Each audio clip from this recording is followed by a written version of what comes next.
Lévitique, chapitre 1. L'Éternel appela Moïse, de la tente de la rencontre, il lui dit: Transmets ces instructions aux Israélites. Lorsque quelqu'un parmi vous fera une offrande à l'Éternel, il offrira du bétail, du gros ou du petit bétail. Si son offrande est un holocauste de gros bétail, il offrira un mâle sans défaut. Il l'offrira à l'entrée de la tente de la rencontre, devant l'Éternel, pour obtenir sa faveur. Il posera sa main sur la tête de l'holocauste, qui sera accepté de l'Éternel pour lui servir d'expiation. Il égorgera le veau devant l'Éternel et les prêtres, les descendants d'Aaron, offriront le sang et le verseront sur tout le pourtour de l'autel qui est à l'entrée de la tente de la rencontre. Il enlèvera la peau de l'holocauste et le coupera en morceaux. Les descendants du prêtre Aaron mettront du feu sur l'autel et arrangeront du bois sur le feu. Les prêtres, les descendants d'Aaron, poseront les morceaux, la tête et la graisse sur le bois en feu placé sur l'autel. Il lavera les entrailles et les pattes avec de l'eau. Le prêtre brûlera toute l'offrande sur l'autel. C'est un holocauste, un sacrifice brûlé au feu dont l'odeur est agréable à l'Éternel. Si son offrande est un holocauste de petit bétail, d'agneau ou de chevreau, il offrira un mâle sans défaut. Il l'égorgera du côté nord de l'autel, devant l'Éternel.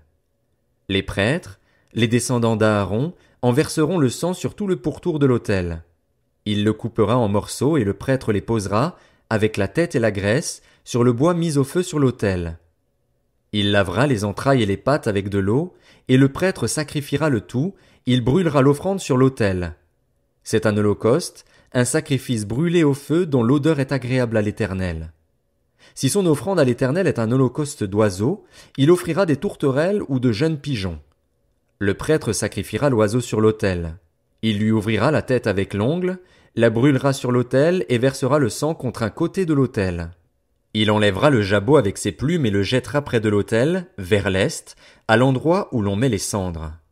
Il le déchirera par les ailes, sans les détacher. Le prêtre brûlera l'oiseau sur l'autel, sur le bois mis au feu. C'est un holocauste, un sacrifice brûlé au feu dont l'odeur est agréable à l'Éternel. Lévitique, chapitre 2. Lorsque quelqu'un apportera une offrande en cadeau à l'Éternel, son offrande sera de fleurs de farine. Il versera de l'huile dessus et y ajoutera de l'encens. Il l'apportera au prêtre, aux descendants d'Aaron. Le prêtre prendra une poignée de cette fleur de farine arrosée d'huile avec tout l'encens et il brûlera cela sur l'autel comme souvenir. C'est une offrande dont l'odeur est agréable à l'Éternel. Ce qui restera de l'offrande sera pour Aaron et pour ses descendants. C'est une chose très sainte parmi les offrandes passées par le feu pour l'Éternel. Si tu fais une offrande de ce qui est cuit au four, qu'on se serve de fleurs de farine et que ce soit des gâteaux sans levain pétris à l'huile et des galettes sans levain arrosées d'huile. Si ton offrande est un gâteau cuit à la poêle, il sera de fleurs de farine pétries à l'huile, sans levain. Tu le couperas en morceaux et tu verseras de l'huile dessus. C'est une offrande. Si ton offrande est un gâteau cuit sur le grill, il sera fait de fleurs de farine pétries à l'huile. Tu apporteras l'offrande qui sera faite à l'Éternel avec ces éléments-là. Elle sera remise au prêtre qui la présentera sur l'autel. Le prêtre en prélèvera ce qui doit être offert comme souvenir et le brûlera sur l'autel. C'est une offrande dont l'odeur est agréable à l'Éternel. Ce qui restera de l'offrande sera pour Aaron et pour ses descendants. C'est une chose très sainte parmi les offrandes passées par le feu pour l'Éternel. Aucune des offrandes que vous présenterez à l'Éternel ne sera faite avec du levain. En effet, vous ne brûlerez rien qui contienne du levain ou du miel parmi les offrandes passées par le feu pour l'Éternel. Vous pourrez en offrir à l'Éternel comme offrande de premier produit, mais on n'en présentera pas sur l'autel comme offrande dont l'odeur est agréable. Tu mettras du sel sur toutes tes offrandes. Tu ne laisseras pas ton offrande manquer de sel, signe de l'alliance de ton Dieu. Sur toutes tes offrandes, tu mettras du sel. Si tu fais à l'Éternel une offrande des premières récoltes, tu présenteras des épis nouveaux, rôtis au feu et broyés, comme offrande de tes premières récoltes. Tu verseras de l'huile dessus et tu y ajouteras de l'encens. C'est une offrande. Le prêtre brûlera comme souvenir une portion des épis broyés et de l'huile avec tout l'encens. C'est une offrande passée par le feu pour l'Éternel. Lévitique, chapitre 3. Lorsque quelqu'un offrira à l'Éternel un sacrifice de communion, s'il offre du gros bétail, mâle ou femelle, il l'offrira sans défaut devant l'Éternel. Il posera sa main sur la tête de la victime et l'égorgera à l'entrée de la tente de la rencontre. Les prêtres, les descendants d'Aaron verseront le sang sur tout le pourtour de l'autel. De ce sacrifice de communion, il offrira en sacrifice passé par le feu pour l'Éternel la graisse qui couvre les entrailles et toute celle qui y est attachée, les 2 rognons et la graisse qui les entoure, qui couvre les flancs, et le grand lobe du foie, qu'il détachera près des rognons. Les descendants d'Aaron brûleront cela sur l'autel, par-dessus l'holocauste qui sera sur le bois mis au feu. C'est un sacrifice passé par le feu, dont l'odeur est agréable à l'Éternel. S'il offre du petit bétail, mâle ou femelle, en sacrifice de communion à l'Éternel, il l'offrira sans défaut. S'il offre en sacrifice un agneau, il le présentera devant l'Éternel. Il posera sa main sur la tête de la victime et l'égorgera devant la tente de la rencontre. Les descendants d'Aaron en verseront le sang sur tout le pourtour de l'autel. De ce sacrifice de communion, il offrira en sacrifice passé par le feu pour l'Éternel la graisse, la queue entière, qu'il séparera près de l'échine, la graisse qui couvre les entrailles et toute celle qui y est attachée, les 2 rognons et la graisse qui les entoure, qui couvre les flancs, et le grand lobe du foie, qu'il détachera près des rognons. Le prêtre brûlera cela sur l'autel. C'est l'aliment d'un sacrifice passé par le feu pour l'Éternel. Si son offrande est une chèvre, il la présentera devant l'Éternel. Il posera sa main sur la tête de sa victime et l'égorgera devant la tente de la rencontre. Les descendants d'Aaron en verseront le sang sur tout le pourtour de l'autel. De la victime, il offrira en sacrifice passé par le feu pour l'Éternel la graisse qui couvre les entrailles et toute celle qui y est attachée, les 2 rognons et la graisse qui les entoure, qui couvre les flancs, et le grand lobe du foie, qu'il détachera près des rognons. Le prêtre brûlera cela sur l'autel. Toute la graisse est l'aliment d'un sacrifice passé par le feu, dont l'odeur est agréable à l'Éternel. C'est une prescription perpétuelle pour vous au fil des générations, partout où vous habiterez, vous ne mangerez ni graisse ni sang.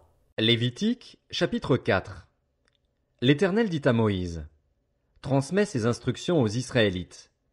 Lorsque quelqu'un péchera involontairement contre l'un des commandements de l'Éternel en faisant des choses qui ne doivent pas se faire, si c'est le prêtre consacré par onction qui a péché et a rendu par là le peuple coupable, il offrira à l'Éternel, en sacrifice d'expiation pour le péché qu'il a commis, un jeune taureau sans défaut. Il amènera le taureau à l'entrée de la tente de la rencontre, devant l'Éternel. Il posera sa main sur la tête du taureau et l'égorgera devant l'Éternel.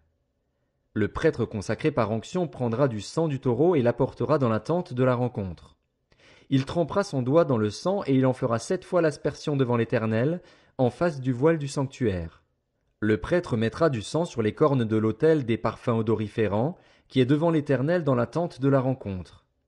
Il versera tout le sang du taureau au pied de l'autel des holocaustes, qui est à l'entrée de la tente de la rencontre. Il enlèvera toute la graisse du taureau expiatoire, la graisse qui couvre les entrailles et toute celle qui y est attachée, les 2 rognons et la graisse qui les entoure, qui couvre les flancs, et le grand lobe du foie, qu'il détachera près des rognons. Le prêtre enlèvera ces parties, comme on les enlève du taureau, dans le sacrifice de communion, et il les brûlera sur l'autel des holocaustes. Mais la peau du taureau, toute sa viande avec sa tête, ses pattes, ses entrailles et ses excréments, le taureau entier, il l'emportera à l'extérieur du camp, dans un endroit pur où l'on jette les cendres, et il le brûlera au feu sur du bois, c'est sur le tas de cendres qu'on le brûlera.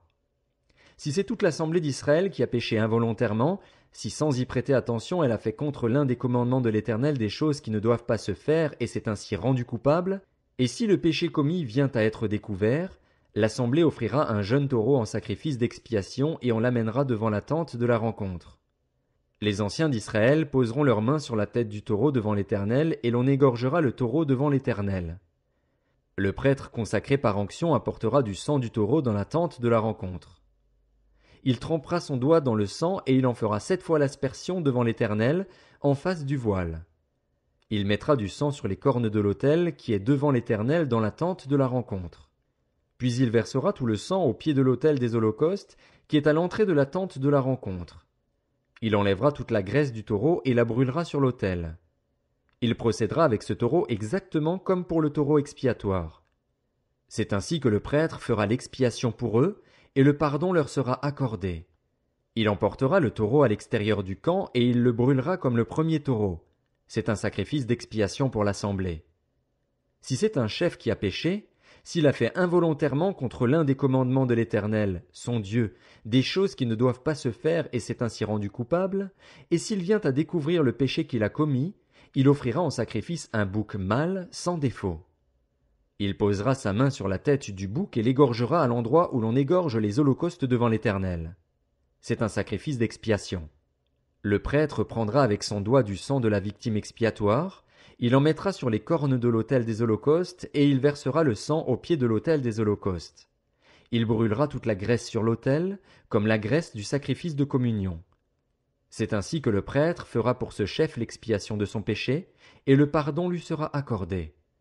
Si c'est quelqu'un du peuple qui a péché involontairement en faisant contre l'un des commandements de l'Éternel des choses qui ne doivent pas se faire et en se rendant ainsi coupable, et s'il vient à découvrir le péché qu'il a commis, il offrira en sacrifice une chèvre, une femelle sans défaut, pour le péché qu'il a commis. Il posera sa main sur la tête de la victime expiatoire et l'égorgera à l'endroit où l'on égorge les holocaustes. Le prêtre prendra avec son doigt du sang de la victime, il en mettra sur les cornes de l'autel des holocaustes et il versera tout le sang au pied de l'autel. Le prêtre enlèvera toute la graisse, comme on enlève la graisse du sacrifice de communion, et il la brûlera sur l'autel. Son odeur sera agréable à l'Éternel. C'est ainsi que le prêtre fera l'expiation pour cet homme, et le pardon lui sera accordé. Si c'est un agneau qu'il offre en sacrifice d'expiation, il offrira une femelle sans défaut. Il posera sa main sur la tête de la victime et l'égorgera en sacrifice d'expiation à l'endroit où l'on égorge les holocaustes. Le prêtre prendra avec son doigt du sang de la victime, il en mettra sur les cornes de l'autel des holocaustes et il versera tout le sang au pied de l'autel. Le prêtre enlèvera toute la graisse comme on enlève la graisse de l'agneau dans le sacrifice de communion, et il la brûlera sur l'autel comme un sacrifice passé par le feu pour les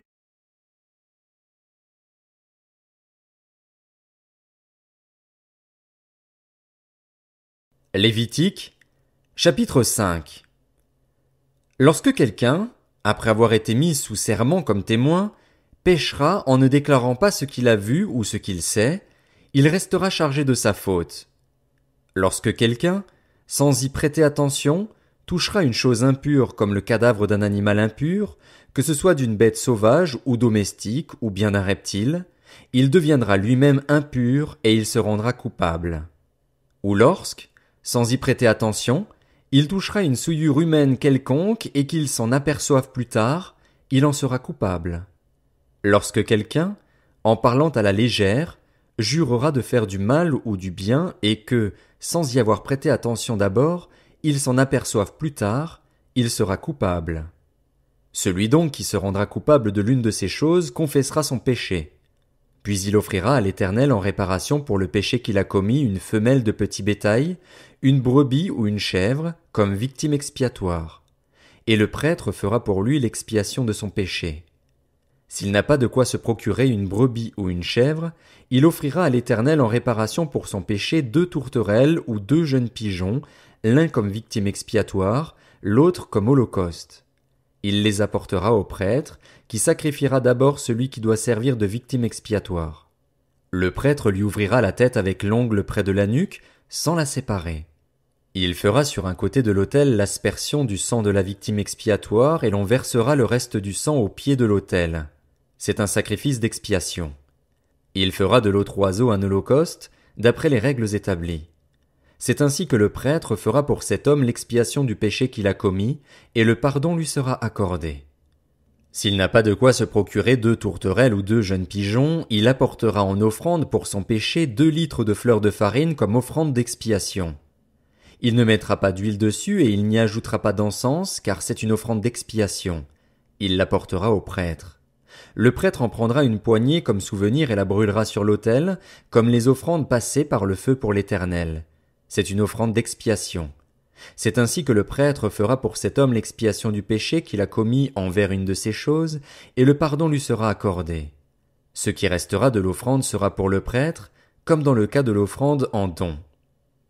L'Éternel dit à Moïse, « Lorsque quelqu'un commettra une infidélité et péchera involontairement envers ce qui est consacré à l'Éternel, il offrira en sacrifice de culpabilité à l'Éternel pour son péché un bélier sans défaut, pris dans le troupeau sur la base de ton estimation en pièces d'argent, d'après la valeur étalon du sanctuaire. Il donnera, en y ajoutant 1/5, la valeur de ce dont il a frustré le sanctuaire, et il remettra cela au prêtre. Le prêtre fera pour lui l'expiation avec le bélier offert en sacrifice de culpabilité, et le pardon lui sera accordé. Lorsque quelqu'un péchera en faisant sans le savoir, contre l'un des commandements de l'Éternel, des choses qui ne doivent pas se faire, il se rendra coupable et sera chargé de sa faute. Il présentera au prêtre en sacrifice de culpabilité un bélier sans défaut, près du troupeau d'après ton estimation. Le prêtre fera pour lui l'expiation de la faute qu'il a commise sans le savoir, et le pardon lui sera accordé. C'est un sacrifice de culpabilité. Cet homme s'était rendu coupable envers l'Éternel. L'Éternel dit à Moïse, « Lorsque quelqu'un péchera et commettra une infidélité envers l'Éternel en mentant à son prochain au sujet d'un dépôt, d'un objet confié à sa garde ou volé, en lui extorquant quelque chose, en niant avoir trouvé un objet perdu ou en faisant un faux serment à propos de n'importe quel péché que peut commettre un homme, lorsqu'il péchera ainsi et se rendra coupable, il restituera l'objet qu'il a volé, ce qu'il a extorqué, le dépôt qui lui avait été confié, l'objet perdu qu'il a trouvé, ou tout objet à propos duquel il a fait un faux serment. Il le restituera intégralement, y ajoutera 1/5 et le remettra à son propriétaire le jour même où il offrira son sacrifice de culpabilité. Il présentera au prêtre, en sacrifice de culpabilité à l'Éternel pour son péché, un bélier sans défaut pris du troupeau d'après ton estimation. Le prêtre fera pour lui l'expiation devant l'Éternel, et le pardon lui sera accordé, quelle que soit la faute dont il se sera rendu coupable. Lévitique, chapitre 6. L'Éternel dit à Moïse, « Donne cet ordre à Aaron et à ses descendants. Voici la loi de l'Holocauste. L'Holocauste restera sur le foyer de l'autel toute la nuit jusqu'au matin et le feu brûlera sur l'autel. Le prêtre mettra sa tunique de lin et mettra des caleçons sur son corps. Il enlèvera la cendre faite par le feu qui aura brûlé l'Holocauste sur l'autel et il la déposera près de l'autel. Puis il quittera ses vêtements et en mettra d'autres pour porter la cendre à l'extérieur du camp, dans un endroit pur. Le feu brûlera sur l'autel, il ne s'éteindra pas. Chaque matin, le prêtre y allumera du bois, arrangera l'holocauste et brûlera la graisse des sacrifices de communion. Le feu brûlera constamment sur l'autel, il ne s'éteindra pas. Voici la loi de l'offrande. Les descendants d'Aaron la présenteront devant l'Éternel, devant l'autel. Le prêtre prélèvera une poignée de la fleur de farine et de l'huile avec tout l'encens ajouté à l'offrande, et il brûlera cela sur l'autel comme souvenir dont l'odeur est agréable à l'Éternel. Aaron et ses descendants mangeront ce qui restera de l'offrande. Ils le mangeront sans levain, dans un lieu saint, dans le parvis de la tente de la rencontre. On ne le cuira pas avec du levain. C'est la part que je leur ai donnée de mes offrandes passées par le feu.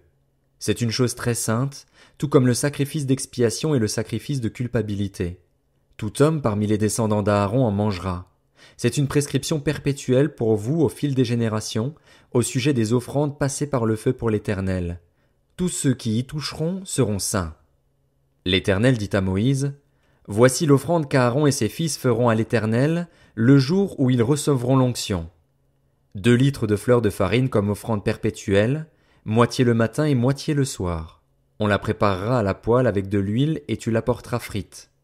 Tu la présenteras aussi cuite et en morceaux comme une offrande dont l'odeur est agréable à l'Éternel. Le prêtre issu d'Aaron qui sera consacré par onction pour lui succéder fera aussi cette offrande. C'est une prescription perpétuelle devant l'Éternel, on la brûlera en entier. Toute offrande d'un prêtre sera brûlée en entier, on ne la mangera pas. » L'Éternel dit à Moïse, « Transmets ces instructions à Aaron et à ses descendants. Voici la loi du sacrifice d'expiation. C'est à l'endroit où l'on égorge l'holocauste que sera égorgée devant l'Éternel la victime pour le sacrifice d'expiation. C'est une chose très sainte. Le prêtre qui offrira la victime expiatoire la mangera. Elle sera mangée dans un lieu saint, dans le parvis de la tente de la rencontre. Tous ceux qui en toucheront la viande seront saints. S'il en rejaillit du sang sur un vêtement, la place sur laquelle il aura rejailli sera lavée dans un lieu saint. Le vase de terre dans lequel elle aura cuit sera brisé. Si c'est dans un vase en bronze qu'elle a cuit, il sera nettoyé et lavé dans l'eau. Tout homme parmi les prêtres en mangera. C'est une chose très sainte. Mais on ne mangera aucune victime dont le sang aura été apporté dans la tente de la rencontre pour faire l'expiation dans le sanctuaire. Elle sera brûlée au feu. Lévitique, chapitre 7. Voici la loi du sacrifice de culpabilité. C'est une chose très sainte. C'est à l'endroit où l'on égorge l'holocauste que sera égorgée la victime pour le sacrifice de culpabilité. On versera son sang sur tout le pourtour de l'autel. On offrira toute sa graisse, la queue, la graisse qui couvre les entrailles, les 2 rognons et la graisse qui les entoure, celle qui couvre les flancs, et le grand lobe du foie qu'on détachera près des rognons. Le prêtre brûlera cela sur l'autel en sacrifice passé par le feu devant l'Éternel. C'est un sacrifice de culpabilité. Tout homme parmi les prêtres en mangera. Il le mangera dans un endroit saint. C'est une chose très sainte. Il en va pour le sacrifice de culpabilité comme pour le sacrifice d'expiation. La loi est la même pour ces 2 sacrifices. La victime sera pour le prêtre qui fera l'expiation.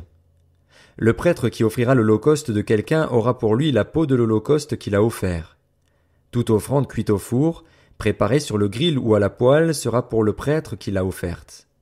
Toute offrande pétrie à l'huile ou sèche sera pour tous les descendants d'Aaron, sans distinction. Voici la loi du sacrifice de communion qu'on offrira à l'Éternel. Si quelqu'un l'offre par reconnaissance, il offrira avec le sacrifice de communion des gâteaux sans levain pétris à l'huile, des galettes sans levain arrosées d'huile et 2 gâteaux de fleurs de farine pétris à l'huile. À ces gâteaux il ajoutera du pain levé pour son offrande, pour accompagner son sacrifice de reconnaissance et de communion. On présentera à titre de prélèvement pour l'Éternel une portion de chaque offrande. Elle sera pour le prêtre qui a versé le sang de la victime du sacrifice de communion. La viande du sacrifice de reconnaissance et de communion sera mangée le jour où il est offert. On n'en laissera rien jusqu'au matin. Si quelqu'un offre un sacrifice pour l'accomplissement d'un vœu ou comme offrande volontaire, la victime sera mangée le jour où il l'offrira et ce qui en restera sera mangé le lendemain. Ce qui restera de la viande de la victime le 3e jour sera brûlé au feu. Dans le cas où quelqu'un mangerait de la viande de son sacrifice de communion le 3e jour, le sacrifice ne sera pas accepté. Il ne sera pas porté au compte de celui qui l'a offert. Ce sera une chose infecte et celui qui en mangera restera chargé de sa faute. La viande qui a touché quelque chose d'impur ne sera pas mangée. Elle sera brûlée au feu. Toute personne pure peut manger de la viande, mais si quelqu'un, alors qu'il se trouve en état d'impureté, mange de la viande du sacrifice de communion qui appartient à l'Éternel, il sera exclu de son peuple. Et si quelqu'un touche quelque chose d'impur, une impureté humaine, un animal impur ou n'importe quelle abomination impure, et mange de la viande du sacrifice de communion qui appartient à l'Éternel, il sera exclu de son peuple. L'Éternel dit à Moïse, « Transmets ces instructions aux Israélites. Vous ne mangerez aucune graisse de bœuf, d'agneau ou de chèvre. La graisse d'une bête trouvée morte ou déchiquetée pourra servir à n'importe quel usage, mais vous ne la mangerez pas. Si quelqu'un mange de la graisse des animaux qu'on offre à l'Éternel en sacrifice passé par le feu, il sera exclu de son peuple. Vous ne mangerez pas de sang d'oiseau ni de bétail, où que vous habitiez. Si quelqu'un mange du sang, il sera exclu de son peuple. » L'Éternel dit à Moïse, « Transmets ces instructions aux Israélites. Celui qui offrira à l'Éternel un sacrifice de communion apportera à l'Éternel une offrande prise sur son sacrifice de communion. Il apportera de ses propres mains ce qui doit être passé par le feu pour l'Éternel, la graisse qui est sur la poitrine, et il fera avec la poitrine le geste de présentation devant l'Éternel. Le prêtre brûlera la graisse sur l'autel et la poitrine sera pour Aaron et pour ses descendants. Vous donnerez au prêtre la cuisse droite à titre de prélèvement sur vos sacrifices de communion. Le descendant d'Aaron qui offrira le sang de la graisse du sacrifice de communion aura comme part la cuisse droite. En effet, je prends sur les sacrifices de communion offerts par les Israélites la poitrine avec laquelle on fait le geste de présentation et la cuisse prélevée, et je les donne au prêtre Aaron et à ses descendants, par une prescription perpétuelle que respecteront les Israélites. Telle est la part d'Aaron et de ses descendants dans les sacrifices passés par le feu pour l'Éternel, dès le jour où ils seront présentés pour être à mon service en tant que prêtres. C'est ce que l'Éternel ordonne aux Israélites de leur donner dès le jour de leur onction. Ce sera une prescription perpétuelle pour eux au fil des générations. Telle est la loi pour l'Holocauste, l'offrande, le sacrifice d'expiation, le sacrifice de culpabilité, la consécration et le sacrifice de communion. L'Éternel l'a prescrivit à Moïse sur le mont Sinaï, le jour où il ordonna aux Israélites de présenter leurs offrandes à l'Éternel dans le désert du Sinaï. Lévitique, chapitre 8. L'Éternel dit à Moïse, « Prends Aaron et ses fils avec lui, les vêtements, l'huile d'onction, le taureau expiatoire, les 2 béliers et la corbeille de pain sans levain, et convoque toute l'assemblée à l'entrée de la tente de la rencontre. Moïse fit ce que l'Éternel lui avait ordonné, et l'assemblée se réunit à l'entrée de la tente de la rencontre. Moïse dit à l'assemblée, « Voici ce que l'Éternel a ordonné de faire. » Il fit approcher Aaron et ses fils, et il les lava avec de l'eau. Il mit la tunique à Aaron, lui passa la ceinture, l'habilla de la robe et plaça sur lui l'éphod, qu'il serra avec l'écharpe de l'éphod dont il l'habilla. Il lui mit le pectoral, dans lequel il plaça l'urim et le thummim. Il posa la tiare sur sa tête et plaça sur le devant de la tiare la lame d'or, le diadème sacré, comme l'Éternel le lui avait ordonné. Moïse prit l'huile d'onction, il en versa sur le sanctuaire et tout ce qui s'y trouvait, et ainsi il le consacra. Il aspergea 7 fois l'autel d'huile, il versa de l'huile sur l'autel et tous ses ustensiles, ainsi que sur la cuve avec sa base, afin de les consacrer. Il versa de l'huile d'onction sur la tête d'Aaron, il lui fit cette onction afin de le consacrer. Moïse fit aussi approcher les fils d'Aaron, il les habilla de tuniques, leur passa des ceintures et leur attacha des coiffes comme l'Éternel le lui avait ordonné. Il fit approcher le taureau expiatoire, et Aaron et ses fils posèrent leurs mains sur sa tête. Moïse l'égorgea, prit du sang et en mit avec son doigt sur les cornes du pourtour de l'autel pour le purifier. Il versa le sang au pied de l'autel pour le consacrer en vue d'y faire l'expiation. Il prit toute la graisse qui couvre les entrailles, le grand lobe du foie et les 2 rognons avec leur graisse, et il brûla cela sur l'autel. Mais il brûla dans un feu à l'extérieur du camp le taureau, sa peau, sa viande et ses excréments, comme l'Éternel le lui avait ordonné. Il fit approcher le bélier de l'Holocauste, et Aaron et ses fils posèrent leurs mains sur sa tête. Moïse l'égorgea et versa le sang sur le pourtour de l'autel. Il coupa le bélier par morceaux et brûla la tête, les morceaux et la graisse. Il lava avec de l'eau les entrailles et les pattes, et il brûla tout le bélier sur l'autel. Ce fut l'Holocauste, un sacrifice brûlé au feu dont l'odeur fut agréable à l'Éternel, comme l'Éternel l'avait ordonné à Moïse. Il fit approcher l'autre bélier, le bélier de consécration, et Aaron et ses fils posèrent leurs mains sur sa tête. Moïse égorgea le bélier, prit de son sang et en mit sur le lobe de l'oreille droite d'Aaron, sur le pouce de sa main droite et sur le gros orteil de son pied droit. Il fit approcher les fils d'Aaron, mit du sang sur le lobe de leur oreille droite, sur le pouce de leur main droite et sur le gros orteil de leur pied droit, et il versa le sang sur le pourtour de l'autel. Il prit la graisse, la queue, toute la graisse qui couvre les entrailles, le grand lobe du foie, les 2 rognons avec leur graisse et la cuisse droite. Il prit aussi dans la corbeille de pain sans levain placée devant l'Éternel un gâteau sans levain, un gâteau de pain à l'huile et une galette, et il les posa sur les graisses et sur la cuisse droite. Il mit tous ces éléments sur les mains d'Aaron et sur celles de ses fils, et il fit le geste de présentation devant l'Éternel. Puis il les retira de leurs mains et les brûla sur l'autel, par-dessus l'Holocauste. Ce fut le sacrifice de consécration, un sacrifice passé par le feu dont l'odeur fut agréable à l'Éternel. Moïse prit la poitrine du bélier de consécration et fit avec elle le geste de présentation devant l'Éternel. Ce fut la portion de Moïse, comme l'Éternel le lui avait ordonné. Moïse prit de l'huile d'onction et du sang qui était sur l'autel et en aspergea Aaron et ses vêtements, de même que les fils d'Aaron et leurs vêtements. C'est ainsi qu'il consacra Aaron et ses vêtements, de même que les fils d'Aaron et leurs vêtements. Moïse dit à Aaron et à ses fils, « Faites cuire la viande à l'entrée de la tente de la rencontre. C'est là que vous la mangerez, avec le pain qui est dans la corbeille de consécration, comme je l'ai ordonné en disant, Aaron et ses descendants la mangeront. Vous brûlerez dans le feu ce qui restera de la viande et du pain. Pendant 7 jours, vous ne sortirez pas de l'entrée de la tente de la rencontre, jusqu'à ce que prenne fin la période de votre entrée en fonction. En effet, 7 jours seront employés à vous établir dans vos fonctions. Ce qui s'est fait aujourd'hui, l'Éternel a ordonné de le faire comme expiation pour vous. Vous resterez donc 7 jours à l'entrée de la tente de la rencontre, jour et nuit, vous respecterez les commandements de l'Éternel. Ainsi vous ne mourrez pas, car c'est l'ordre que j'ai reçu. » Aaron et ses fils firent tout ce que l'Éternel avait ordonné par l'intermédiaire de Moïse. Lévitique, chapitre 9. Le 8e jour, Moïse appela Aaron et ses fils, ainsi que les anciens d'Israël. Il dit à Aaron, « Prends un jeune veau pour le sacrifice d'expiation et un bélier pour l'Holocauste, tous 2 sans défaut, et sacrifie-les devant l'Éternel. Tu transmettras ces instructions aux Israélites. Prenez un bouc pour le sacrifice d'expiation, un veau et un agneau âgé d'1 an et sans défaut pour l'Holocauste, un bœuf et un bélier pour le sacrifice de communion, afin de les sacrifier devant l'Éternel, ainsi qu'une offrande pétrie à l'huile.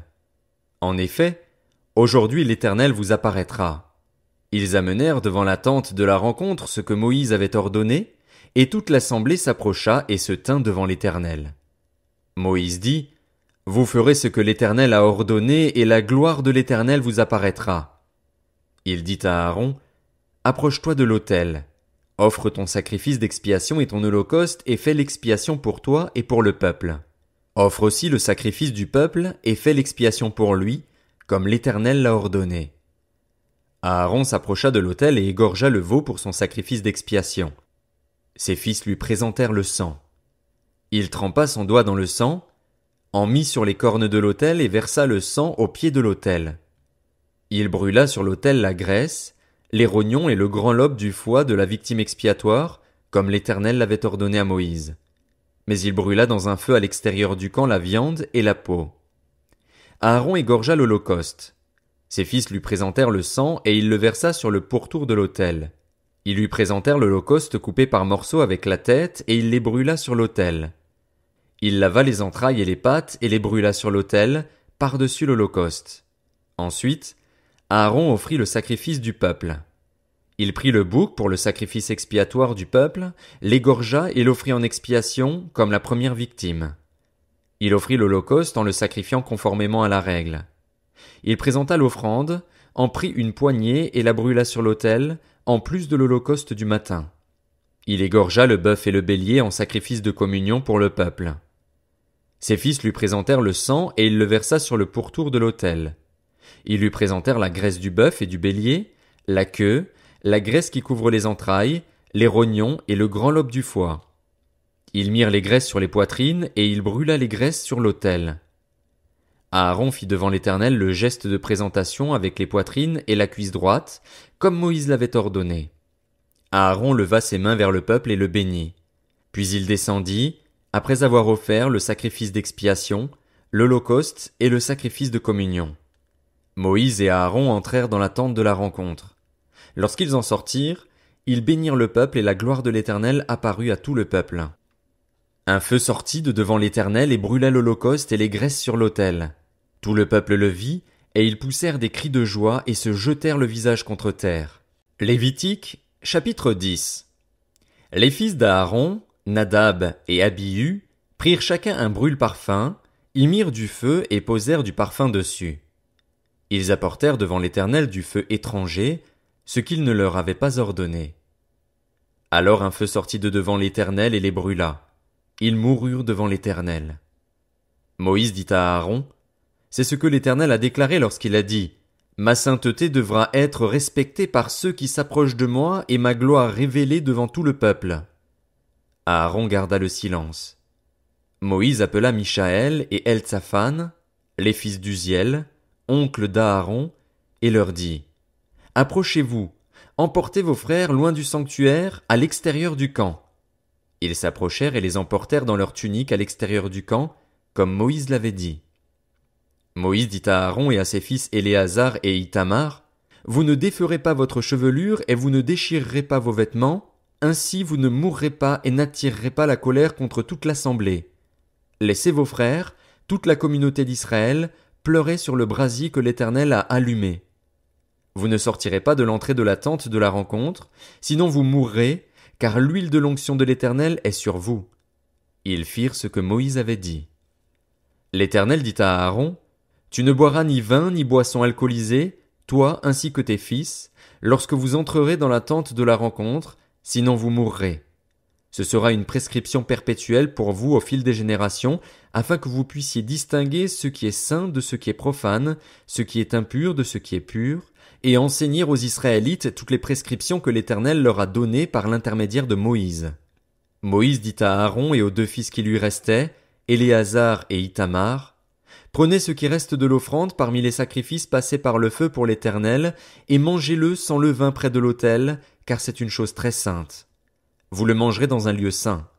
C'est la part à laquelle vous avez droit, toi et tes descendants, sur les offrandes passées par le feu pour l'Éternel, car c'est l'ordre que j'ai reçu. Vous mangerez aussi dans un endroit pur, toi ainsi que tes fils et tes filles, la poitrine pour laquelle on a fait le geste de présentation et la cuisse prélevée. En effet, elles vous sont données comme la part à laquelle vous avez droit, toi et tes descendants, dans les sacrifices de communion des Israélites. Ils apporteront avec les graisses destinées à être passées par le feu la cuisse prélevée et la poitrine avec laquelle on fait le geste de présentation devant l'Éternel. Elles seront pour toi ainsi que pour tes descendants, par une prescription perpétuelle, comme l'Éternel l'a ordonné. Moïse chercha le bouc expiatoire, et voici qu'il avait été brûlé. Alors il s'irrita contre Éléazar et Ithamar, les fils qui restaient à Aaron. Pourquoi n'avez-vous pas mangé la victime expiatoire dans le lieu saint? C'est une chose très sainte. L'Éternel vous l'a donnée pour que vous portiez la faute de l'assemblée, afin de faire l'expiation pour elle devant l'Éternel. Or le sang de la victime n'a pas été porté à l'intérieur du sanctuaire. Vous deviez la manger dans le sanctuaire, comme j'en avais donné l'ordre. Aaron dit à Moïse, ils ont offert aujourd'hui leur sacrifice d'expiation et leur holocauste devant l'Éternel. Après ce qui m'est arrivé, si j'avais mangé aujourd'hui la victime expiatoire, cela aurait-il plu à l'Éternel? Moïse entendit et approuva ces paroles. Lévitique, chapitre 11. L'Éternel dit à Moïse et à Aaron, transmettez ces instructions aux Israélites. Voici les animaux que vous pourrez manger parmi toutes les bêtes qui vivent sur la terre. Vous pourrez manger de tout animal qui a le sabot fendu ou le pied fourchu et qui rumine. En revanche, vous ne mangerez aucun de ceux qui ruminent seulement ou qui ont seulement le sabot fendu. Ainsi, vous ne mangerez pas le chameau, qui rumine mais n'a pas le sabot fendu, vous le considérerez comme impur. Vous ne mangerez pas le daman, qui rumine mais n'a pas le sabot fendu, vous le considérez comme impur. Vous ne mangerez pas le lièvre, qui rumine mais n'a pas le sabot fendu, vous le considérerez comme impur. Vous ne mangerez pas le porc, qui a le sabot fendu, le pied fourchu mais ne rumine pas, vous le considérez comme impur. Vous ne mangerez pas leur viande et ne toucherez pas leurs cadavres, vous les considérerez comme impurs. Voici les animaux que vous pourrez manger parmi tous ceux qui vivent dans l'eau. Vous pourrez manger de tous ceux qui ont des nageoires et des écailles et qui vivent dans l'eau, soit dans les mers, soit dans les rivières. En revanche, parmi tous ceux qui grouillent et ceux qui vivent dans l'eau, soit dans les mers, soit dans les rivières, vous considérerez comme abominables tous ceux qui sont dépourvus de nageoires et d'écailles. Vous les considérerez comme abominables, vous ne mangerez pas leur chair et vous considérerez leurs cadavres comme abominables. Vous considérez comme abominables tous ceux qui, dans l'eau, sont dépourvus de nageoires et d'écailles. Voici, parmi les oiseaux, ceux que vous considérerez comme abominables et dont on ne mangera pas. L'aigle, l'orfraie, l'aigle de mer, le milan, les diverses espèces de vautours, toutes les espèces de corbeaux, l'autruche, le hibou, la mouette, les diverses espèces d'éperviers, le chat-huant, le plongeon, la chouette, le cygne, le pélican, le cormoran, la cigogne, les diverses espèces de hérons, la huppe et la chauve-souris. Vous considérez comme abominable tout reptile qui vole et qui marche sur quatre pattes. En revanche, parmi tous les reptiles qui volent et qui marchent sur quatre pattes, vous pourrez manger ceux qui ont sur leurs pattes des articulations qui leur permettent de sauter sur la terre. Voici ceux que vous pourrez manger, les diverses espèces de sauterelles, de criquets, de grillons et de locustes. Vous considérerez comme abominables tous les autres reptiles qui volent et qui ont quatre pattes. Ils vous rendront impurs.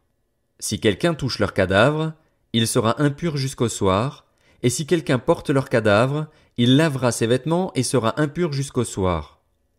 Vous considérerez comme impur tout animal qui a le sabot fendu mais n'a pas le pied fourchu et ne rumine pas. Si quelqu'un le touche, il sera impur. Vous considérerez comme impurs tous les quadrupèdes qui marchent sur la plante des pieds. Si quelqu'un touche leur cadavre, il sera impur jusqu'au soir. Et si quelqu'un porte leur cadavre, il lavera ses vêtements et sera impur jusqu'au soir. Vous les considérerez comme impurs. Voici, parmi les animaux qui rampent sur la terre, ceux que vous considérerez comme impurs, la taupe, la souris, les diverses espèces de lézards, le gecko, la salamandre, la tortue, la limace et le caméléon. Vous les considérez comme impurs parmi tous les reptiles. Si quelqu'un les touche morts, il sera impur jusqu'au soir. Tout objet sur lequel tombera un de leurs cadavres sera impur, qu'il s'agisse d'un ustensile en bois, d'un vêtement, d'une peau, d'un sac ou de n'importe quel objet utilitaire.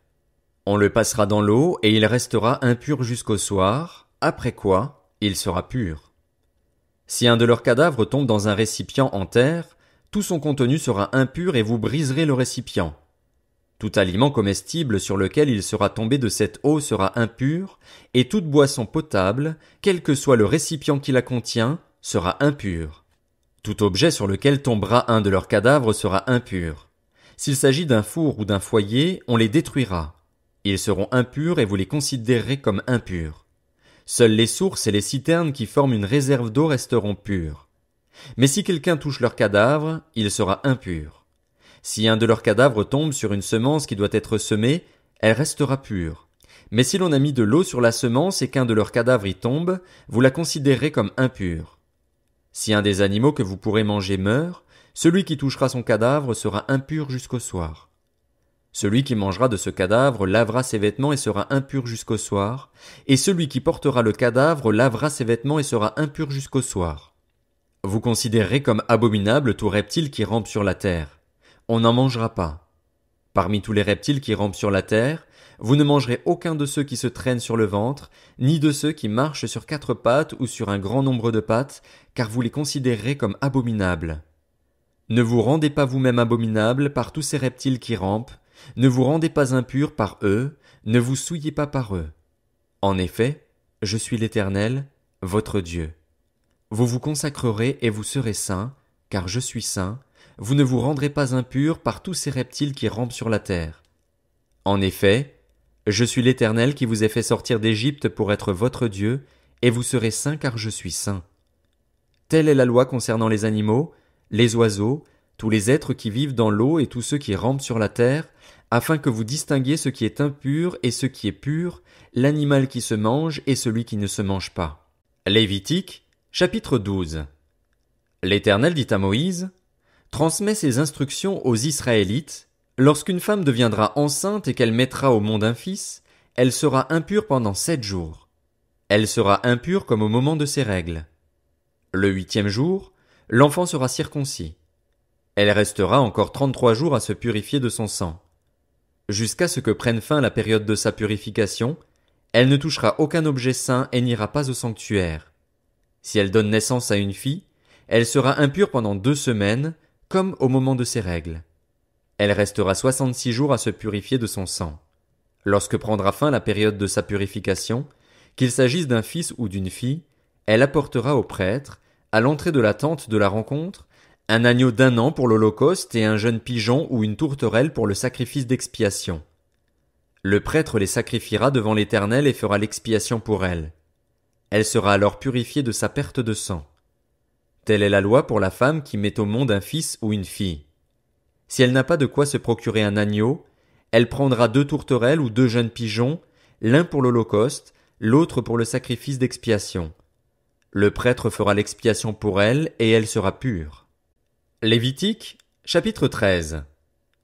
L'Éternel dit à Moïse et à Aaron, « Lorsqu'un homme aura sur la peau une grosseur, une dartre ou une tache blanche qui ressemblera à une plaie de lèpre sur sa peau, on l'amènera au prêtre Aaron ou à l'un de ses descendants qui seront prêtres. Le prêtre examinera la plaie qui est sur la peau. Si le poil de la plaie est devenu blanc et que la plaie paraisse former un creux dans la peau, c'est une plaie de lèpre. Le prêtre qui aura fait l'examen déclarera cet homme impur. S'il y a sur la peau une tache blanche qui ne paraisse pas former un creux dans la peau et que le poil ne soit pas devenu blanc, le prêtre enfermera pendant 7 jours celui qui a la plaie. Le prêtre l'examinera le 7e jour. Si la plaie lui paraît ne pas avoir fait de progrès et ne pas s'être étendue sur la peau, il l'enfermera une 2e fois pendant 7 jours. Le prêtre l'examinera une 2e fois le 7e jour. Si la plaie est devenue pâle et ne s'est pas étendue sur la peau, il déclarera cet homme pur, c'est une dartre. L'homme lavera ses vêtements et il sera pur. Mais si la dartre s'est étendue sur la peau après qu'il s'est montré au prêtre pour être déclaré pur, il se fera examiner une 2e fois par le prêtre. Le prêtre l'examinera. Si la dartre s'est étendue sur la peau, il le déclarera impur. C'est la lèpre. Lorsqu'il y aura sur un homme une plaie de lèpre, on l'amènera au prêtre. Le prêtre l'examinera. S'il y a sur la peau une grosseur blanche, Si cette grosseur a fait blanchir le poil et qu'elle porte une trace de chair vive, c'est une lèpre durable dans la peau de cet homme. Le prêtre le déclarera impur. Il ne l'enfermera pas, car il est impur. Si la lèpre fait une éruption sur la peau et couvre toute la peau de celui qui a la plaie, depuis la tête jusqu'aux pieds, partout où le prêtre pourra porter ses regards, il l'examinera. Quand il aura vu que la lèpre couvre tout le corps, il déclarera pur celui qui a la plaie. Comme il est devenu entièrement blanc, il est pur. Mais le jour où l'on apercevra sur lui de la chair vive, il sera impur. Lorsque le prêtre aura vu la chair vive, il le déclarera impur. La chair vive est impure, c'est la lèpre. Si la chair vive change et devient blanche, il ira vers le prêtre. Le prêtre l'examinera et, si la plaie est devenue blanche, il déclarera pur celui qui a la plaie, il est pur. Lorsqu'un homme aura eu sur la peau un ulcère qui a été guéri et qu'apparaîtra, à la place où était l'ulcère, une grosseur blanche ou une tache d'un blanc rougeâtre, il se montrera au prêtre. Le prêtre l'examinera. Si la tache paraît former un creux dans la peau et que le poil soit devenu blanc, le prêtre le déclarera impur. C'est une plaie de lèpre qui a fait éruption dans l'ulcère. Si le prêtre voit qu'il n'y a pas de poil blanc dans la tache, qu'elle ne forme pas un creux dans la peau et qu'elle est devenue pâle, il enfermera cet homme pendant 7 jours. Si la tache s'est étendue sur la peau, le prêtre le déclarera impur. C'est une plaie de lèpre. Mais si la tache est restée à la même place et ne s'est pas étendue, c'est une cicatrice de l'ulcère. Le prêtre le déclarera pur. Lorsqu'un homme aura eu sur la peau une brûlure par le feu et qu'apparaîtra sur la trace de la brûlure une tache blanche ou d'un blanc rougeâtre, le prêtre l'examinera.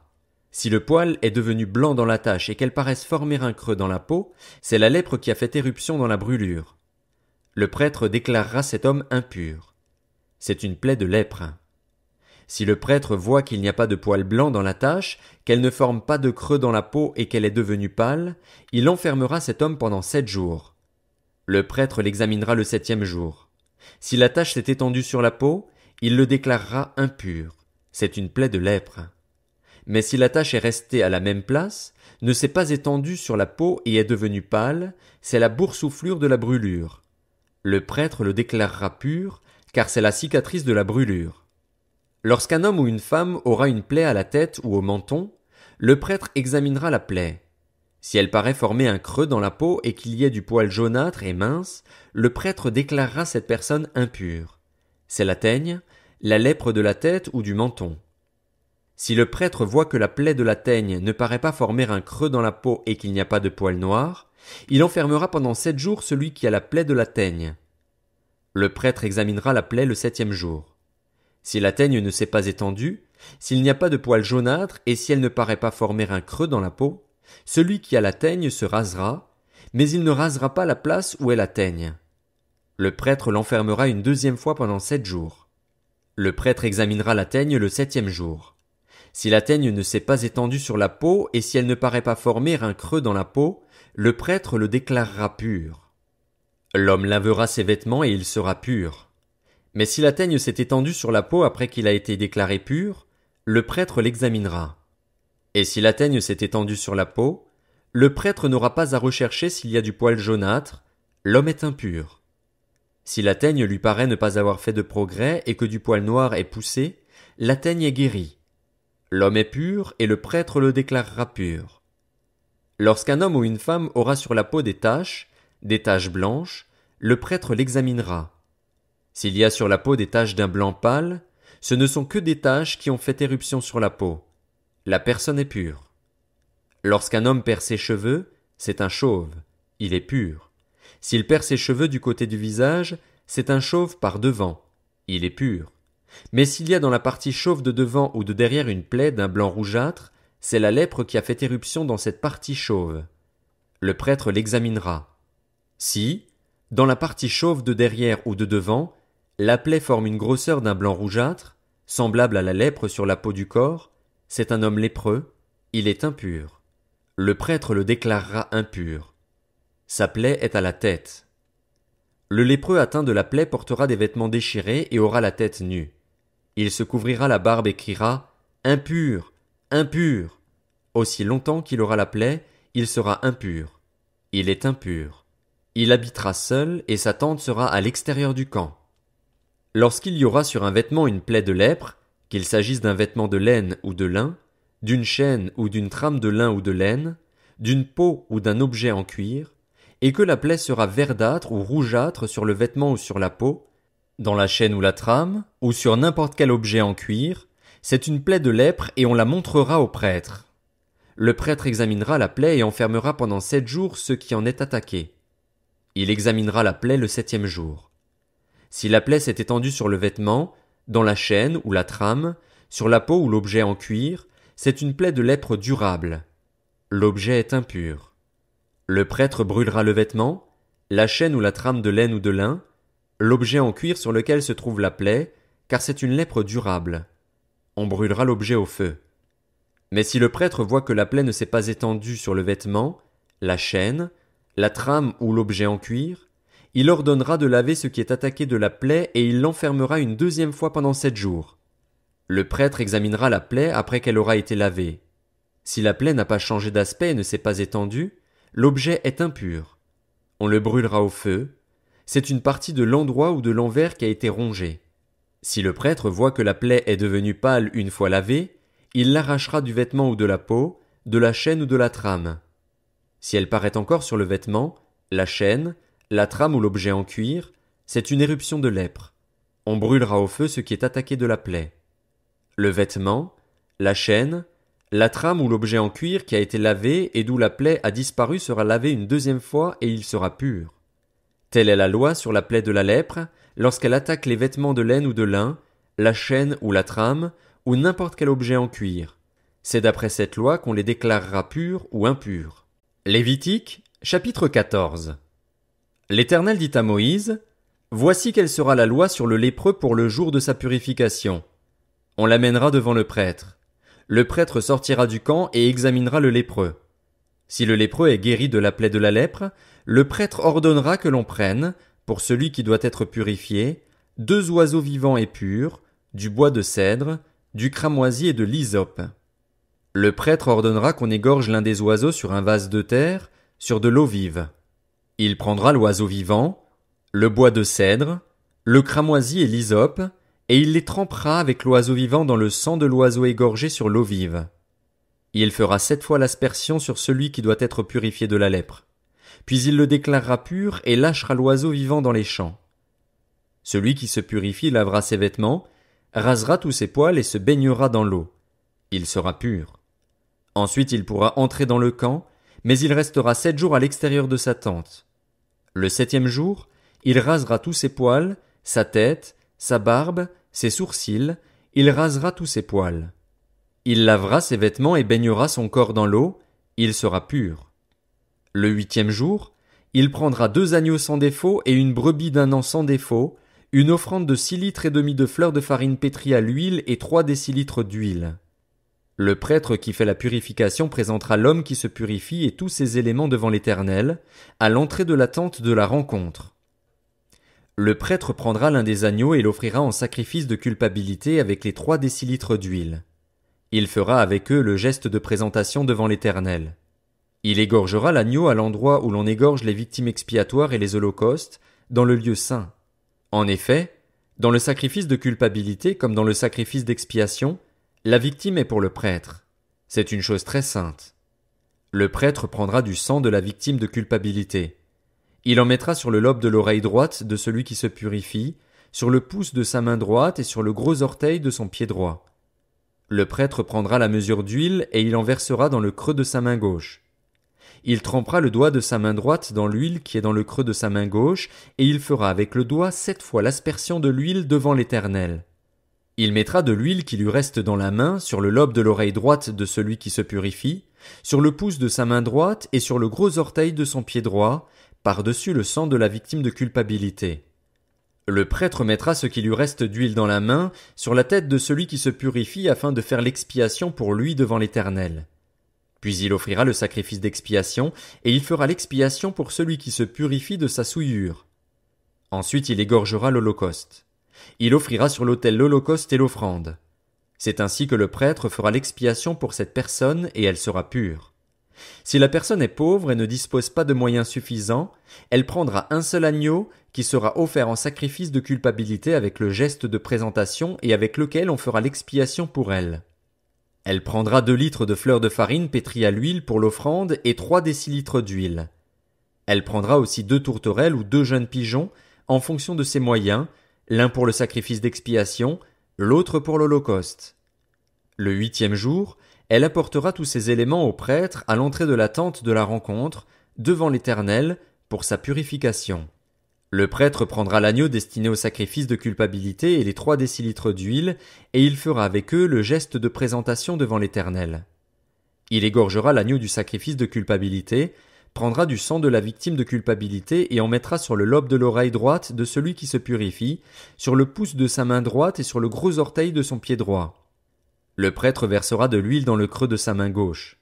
Il fera avec le doigt de sa main droite 7 fois l'aspersion de l'huile qui est dans sa main gauche devant l'Éternel. Il mettra de l'huile qui est dans sa main sur le lobe de l'oreille droite de celui qui se purifie, sur le pouce de sa main droite et sur le gros orteil de son pied droit, là où il a mis du sang de la victime de culpabilité. Le prêtre mettra ce qui lui reste d'huile dans la main, sur la tête de celui qui se purifie afin de faire l'expiation pour lui devant l'Éternel. Puis il offrira l'une des tourterelles ou l'un des jeunes pigeons que la personne aura pu se procurer, l'un en sacrifice d'expiation, l'autre en holocauste avec l'offrande. C'est ainsi qu'il fera l'expiation devant l'Éternel pour celui qui se purifie. Telle est la loi pour la purification de celui qui a une plaie de lèpre et qui ne dispose pas de moyens suffisants. L'Éternel dit à Moïse et à Aaron, « Lorsque vous serez entrés dans le pays de Canaan dont je vous donne la possession, si je mets une plaie de lèpre sur une maison du pays que vous posséderez, le propriétaire de la maison ira le déclarer au prêtre en disant « J'aperçois comme une plaie dans ma maison. » Avant d'entrer dans la maison pour examiner la plaie, le prêtre ordonnera qu'on la vide afin que tout ce qu'elle contient ne devienne pas impur. Après cela, il entrera pour examiner la maison. Le prêtre examinera la plaie.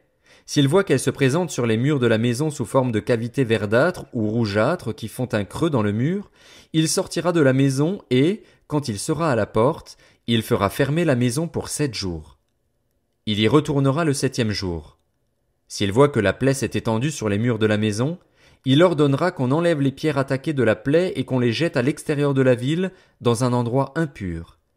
Il fera racler tout l'intérieur de la maison et l'on jettera à l'extérieur de la ville, dans un endroit impur, la poussière qu'on aura raclée. On prendra d'autres pierres que l'on mettra à la place des premières, et l'on prendra un autre mortier pour recrépir la maison. Si la plaie apparaît de nouveau dans la maison après qu'on a enlevé les pierres, raclé et recrépi la maison, le prêtre y retournera. S'il voit que la plaie s'est étendue dans la maison, c'est une lèpre durable dans la maison. Elle est impure. On démolira la maison, les pierres, le bois et tout le mortier de la maison. On portera ces éléments à l'extérieur de la ville dans un endroit impur.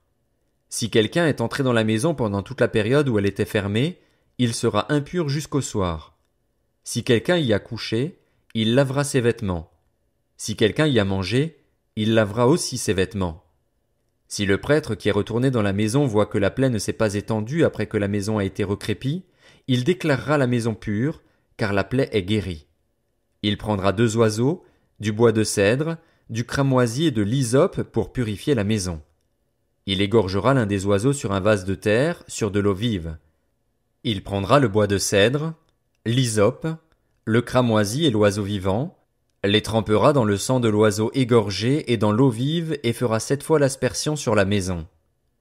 Il purifiera la maison avec le sang de l'oiseau, l'eau vive, l'oiseau vivant, le bois de cèdre, l'hysope et le cramoisi. Il lâchera l'oiseau vivant à l'extérieur de la ville, dans les champs. C'est ainsi qu'il fera l'expiation pour la maison et elle sera pure. Telle est la loi pour toute plaie de lèpre et pour la teigne, pour la lèpre des vêtements et des maisons, pour les grosseurs, les dartres et les taches. Elle enseigne quand une chose est impure et quand elle est pure. Telle est la loi sur la lèpre. Lévitique, chapitre 15. L'Éternel dit à Moïse et à Aaron, « Transmettez ces instructions aux Israélites. Tout homme qui a une blénorragie est par là même impur. Il est impur à cause de sa blénorragie. Que son corps laisse couler l'écoulement ou le retienne, il est impur. Tout lit sur lequel il couchera sera impur et tout objet sur lequel il s'assiera sera impur. Si quelqu'un touche son lit, il lavera ses vêtements, se lavera dans l'eau et sera impur jusqu'au soir. Si quelqu'un s'assied sur l'objet sur lequel lui-même s'est assis, il lavera ses vêtements, se lavera dans l'eau et sera impur jusqu'au soir. Si quelqu'un touche son corps, il lavera ses vêtements, se lavera dans l'eau et sera impur jusqu'au soir. S'il crache sur un homme pur, cet homme lavera ses vêtements, se lavera dans l'eau et sera impur jusqu'au soir. Toute selle sur laquelle il voyagera sera impure. Si quelqu'un touche un objet qui a été sous lui, il sera impur jusqu'au soir et, si quelqu'un porte un tel objet, il lavera ses vêtements, se lavera dans l'eau et sera impur jusqu'au soir. S'il touche quelqu'un sans s'être lavé les mains dans l'eau, cette personne lavera ses vêtements, se lavera dans l'eau et sera impur jusqu'au soir. Tout vase de terre qu'il touchera sera brisé et tout vase de bois sera lavé dans l'eau. Lorsqu'il sera purifié de son écoulement, il comptera encore 7 jours pour sa purification, puis il lavera ses vêtements, lavera son corps avec de l'eau vive et il sera pur. Le 8e jour, il prendra 2 tourterelles ou 2 jeunes pigeons, ira devant l'Éternel à l'entrée de la tente de la rencontre et les donnera au prêtre. Le prêtre les offrira, l'un en sacrifice d'expiation et l'autre en holocauste. Il fera l'expiation pour lui devant l'Éternel à cause de son écoulement. L'homme qui aura une éjaculation lavera tout son corps dans l'eau et sera impur jusqu'au soir. On lavera dans l'eau tout vêtement et tout cuir touché par le sperme, et ils seront impurs jusqu'au soir. Si une femme a couché avec un tel homme, ils se laveront tous les deux et seront impurs jusqu'au soir. La femme qui aura un écoulement de sang restera 7 jours dans la souillure de ses règles. Si quelqu'un la touche, il sera impur jusqu'au soir. Tout lit sur lequel elle couchera pendant ses règles sera impur et tout objet sur lequel elle s'assiera sera impur. Si quelqu'un touche son lit, il lavera ses vêtements, se lavera dans l'eau et sera impur jusqu'au soir. Si quelqu'un touche un objet sur lequel elle s'est assise, il lavera ses vêtements, se lavera dans l'eau et sera impur jusqu'au soir. S'il y a quelque chose sur le lit ou l'objet sur lequel elle s'est assise, celui qui y touchera sera impur jusqu'au soir. Si un homme couche avec elle, si la souillure des règles de cette femme vient sur lui, il sera impur pendant 7 jours et tout lit sur lequel il couchera sera impur. La femme qui aura un écoulement de sang pendant plusieurs jours en dehors de ses règles, ou dont les règles dureront plus que d'habitude, sera impure pendant toute la période de son écoulement, comme pendant ses règles. Tout lit sur lequel elle couchera pendant la période de cet écoulement sera comme le lit de ses règles, et tout objet sur lequel elle s'assiera sera impur comme lors de ses règles. Si quelqu'un les touche, il sera impur. Il lavera ses vêtements, se lavera dans l'eau et sera impur jusqu'au soir. Lorsqu'elle sera purifiée de son écoulement, elle comptera encore 7 jours après lesquels elle sera pure. Le 8e jour, elle prendra 2 tourterelles ou 2 jeunes pigeons et elle les apportera au prêtre à l'entrée de la tente de la rencontre. Le prêtre offrira l'un en sacrifice d'expiation et l'autre en holocauste, et il fera l'expiation pour elle devant l'Éternel à cause de l'écoulement qui la rendait impure. Vous éloignerez les Israélites de ce qui les met en état d'impureté, ainsi ils ne mourront pas pour avoir rendu impure mon habitation au milieu d'eux. Telle est la loi pour l'homme qui a une blénorragie ou qui est impur en raison d'une éjaculation, pour la femme qui a ses règles, pour l'homme ou la femme qui a un écoulement et pour l'homme qui couche avec une femme impure. Lévitique, chapitre 16. L'Éternel parla à Moïse après la mort des 2 fils d'Aaron qui étaient morts en se présentant devant l'Éternel. L'Éternel dit à Moïse, « Dis à ton frère Aaron de ne pas entrer à n'importe quel moment dans la partie du sanctuaire située derrière le voile, devant le propitiatoire qui recouvre l'arche, sinon il mourrait. En effet, j'apparaîtrai dans la nuée sur le propitiatoire. Voici de quelle manière Aaron entrera dans le sanctuaire. Il prendra un jeune taureau pour le sacrifice d'expiation et un bélier pour l'holocauste. Il mettra la tunique sacrée de lin et portera sur son corps des caleçons de lin. Il mettra une ceinture de lin et se couvrira la tête d'une tiare de lin. Ce sont les vêtements sacrés dont il s'habillera après avoir lavé son corps dans l'eau. Il recevra de l'assemblée des Israélites 2 boucs pour le sacrifice d'expiation et un bélier pour l'holocauste. Aaron offrira son taureau expiatoire et il fera l'expiation pour lui et pour sa famille. Il prendra les 2 boucs et les placera devant l'Éternel, à l'entrée de la tente de la rencontre. Il tirera au sort entre les 2 boucs, l'un sera pour l'Éternel et l'autre pour Azazel. Il fera approcher le bouc tiré au sort pour l'Éternel et il l'offrira en sacrifice d'expiation. Le bouc tiré au sort pour Azazel sera placé vivant devant l'Éternel, afin de servir à faire l'expiation et d'être lâché dans le désert pour Azazel. Aaron offrira son taureau expiatoire et fera l'expiation pour lui et pour sa famille.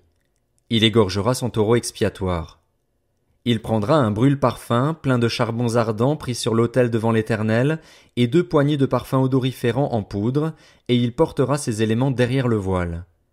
Il mettra le parfum sur le feu devant l'Éternel, afin que la nuée du parfum couvre le propitiatoire qui est sur le témoignage, et il ne mourra pas. Il prendra du sang du taureau et fera l'aspersion avec son doigt sur le devant du propitiatoire, du côté est. Il fera avec son doigt 7 fois l'aspersion du sang devant le propitiatoire. Il égorgera le bouc expiatoire pour le peuple et emportera le sang derrière le voile. Il fera avec ce sang comme il a fait avec le sang du taureau, il en fera l'aspersion sur le propitiatoire et devant le propitiatoire. C'est ainsi qu'il fera l'expiation pour le sanctuaire à cause des impuretés des Israélites et de toutes les transgressions par lesquelles ils ont péché. Il fera de même pour la tente de la rencontre, qui est établie avec eux au milieu de leurs impuretés. Il n'y aura personne dans la tente de la rencontre lorsqu'il entrera pour faire l'expiation dans le sanctuaire, jusqu'à ce qu'il en sorte. Il fera l'expiation pour lui et sa famille, ainsi que pour toute l'assemblée d'Israël. Lorsqu'il sortira, il ira vers l'autel qui est devant l'Éternel, et il fera l'expiation pour l'autel. Il prendra du sang du taureau et du bouc, et il en mettra sur les cornes du pourtour de l'autel. Il fera avec son doigt 7 fois l'aspersion du sang sur l'autel. Il le purifiera et le reconsacrera à cause des impuretés des Israélites. Lorsqu'Aaron aura fini de faire l'expiation pour le sanctuaire, pour la tente de la rencontre et pour l'autel, il fera approcher le bouc vivant. Il posera ses 2 mains sur la tête du bouc vivant et confessera sur lui toutes les fautes des Israélites et toutes les transgressions par lesquelles ils ont péché. Il les mettra sur la tête du bouc, puis il le chassera dans le désert avec l'aide d'un homme prêt pour cette fonction. Le bouc emportera sur lui toutes leurs fautes dans une terre aride, il sera chassé dans le désert. Aaron entrera dans la tente de la rencontre, il quittera les vêtements de lin qu'il avait mis en entrant dans le sanctuaire et les déposera là.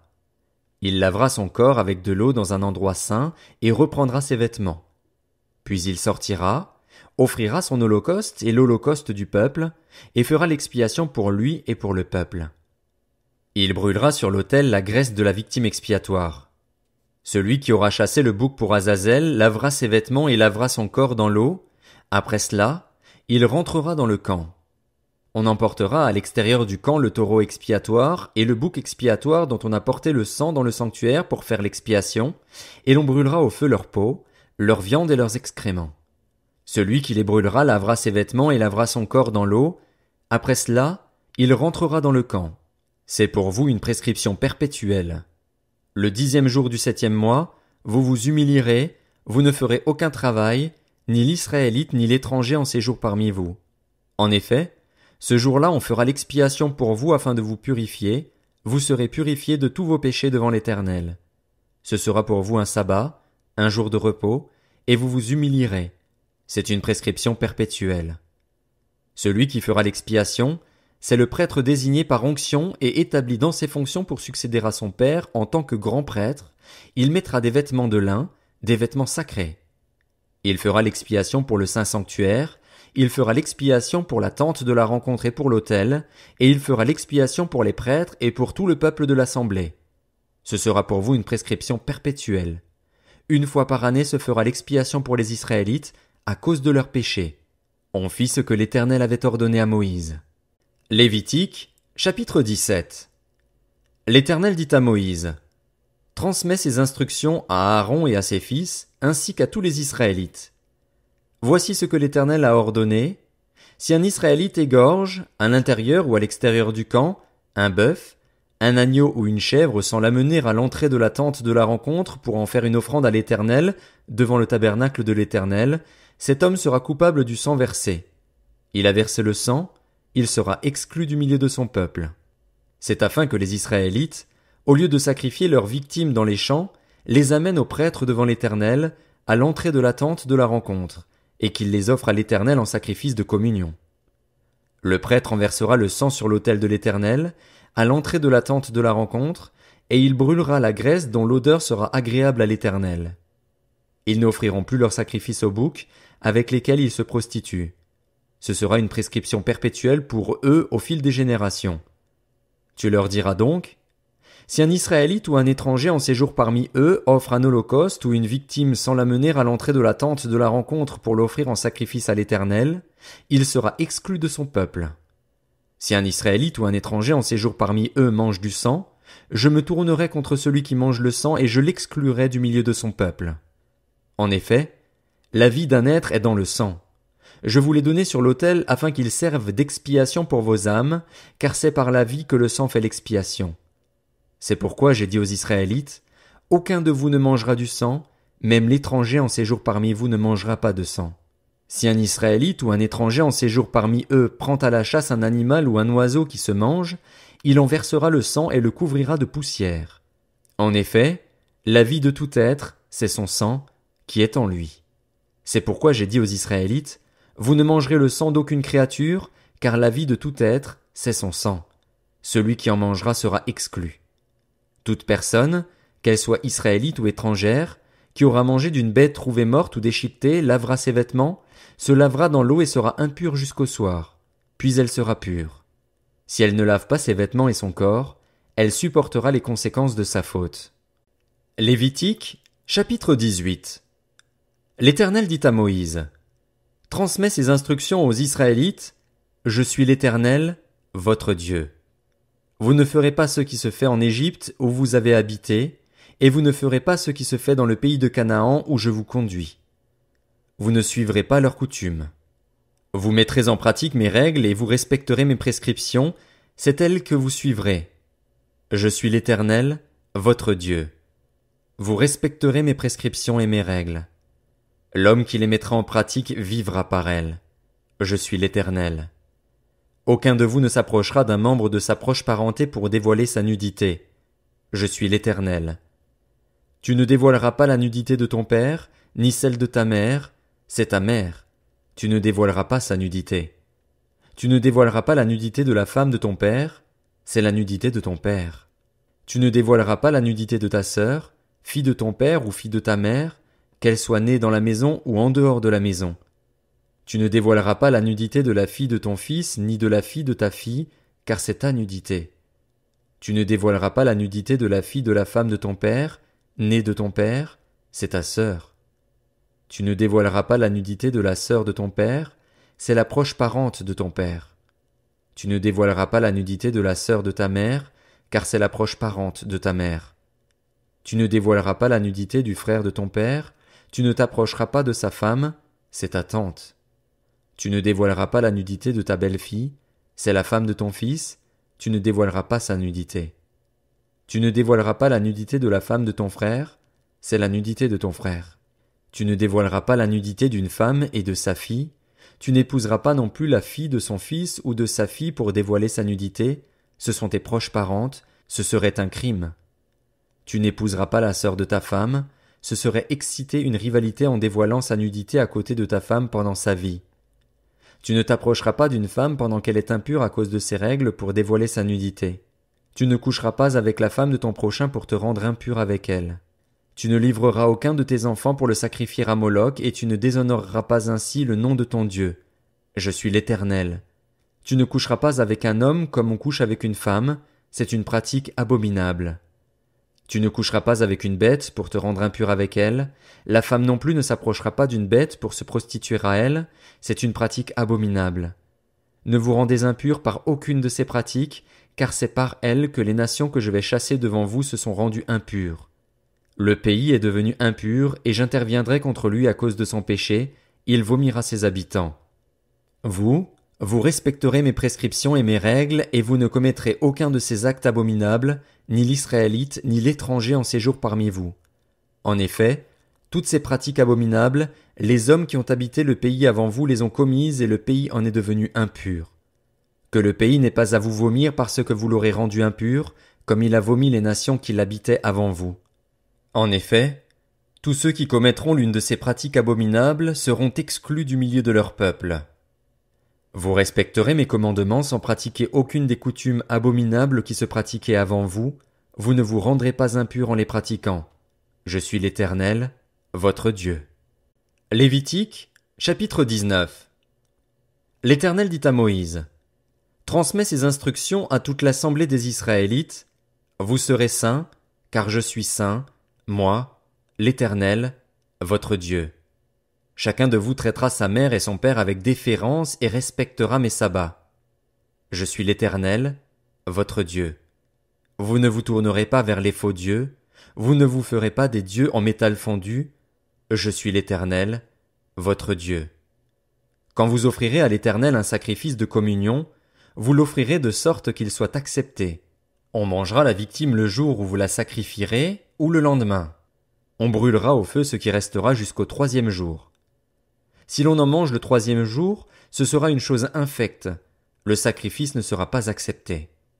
Celui qui en mangera supportera les conséquences de sa faute, car il profane ce qui est consacré à l'Éternel. Cette personne-là sera exclue de son peuple. Quand vous ferez la moisson dans votre pays, tu ne moissonneras pas ton champ jusqu'au bord et tu ne ramasseras pas ce qui reste à glaner. Tu ne cueilleras pas non plus les grappes restées dans ta vigne et tu ne ramasseras pas les grains qui en seront tombés. Tu le laisseras aux pauvres et à l'étranger. Je suis l'Éternel, votre Dieu.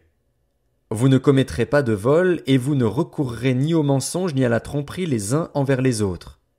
Vous ne jurerez pas faussement par mon nom, car ce serait déshonorer le nom de ton Dieu. Je suis l'Éternel. Tu n'exploiteras pas ton prochain et tu ne prendras rien par violence. Tu ne garderas pas chez toi jusqu'au lendemain la paye d'un salarié. Tu ne maudiras pas un sourd et tu ne mettras devant un aveugle rien qui puisse le faire tomber, mais tu craindras ton Dieu. Je suis l'Éternel. Tu ne commettras pas d'injustice dans tes jugements, tu n'avantageras pas le faible et tu ne favoriseras pas non plus le grand, mais tu jugeras ton prochain avec justice.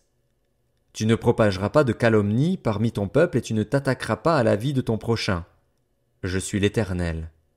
Tu ne détesteras pas ton frère dans ton cœur, mais tu veilleras à reprendre ton prochain, ainsi tu ne te chargeras pas d'un péché à cause de lui. Tu ne te vengeras pas et tu ne garderas pas de rancune contre les membres de ton peuple. Tu aimeras ton prochain comme toi-même. Je suis l'Éternel. Vous respecterez mes prescriptions. Tu n'accoupleras pas 2 bêtes d'espèces différentes.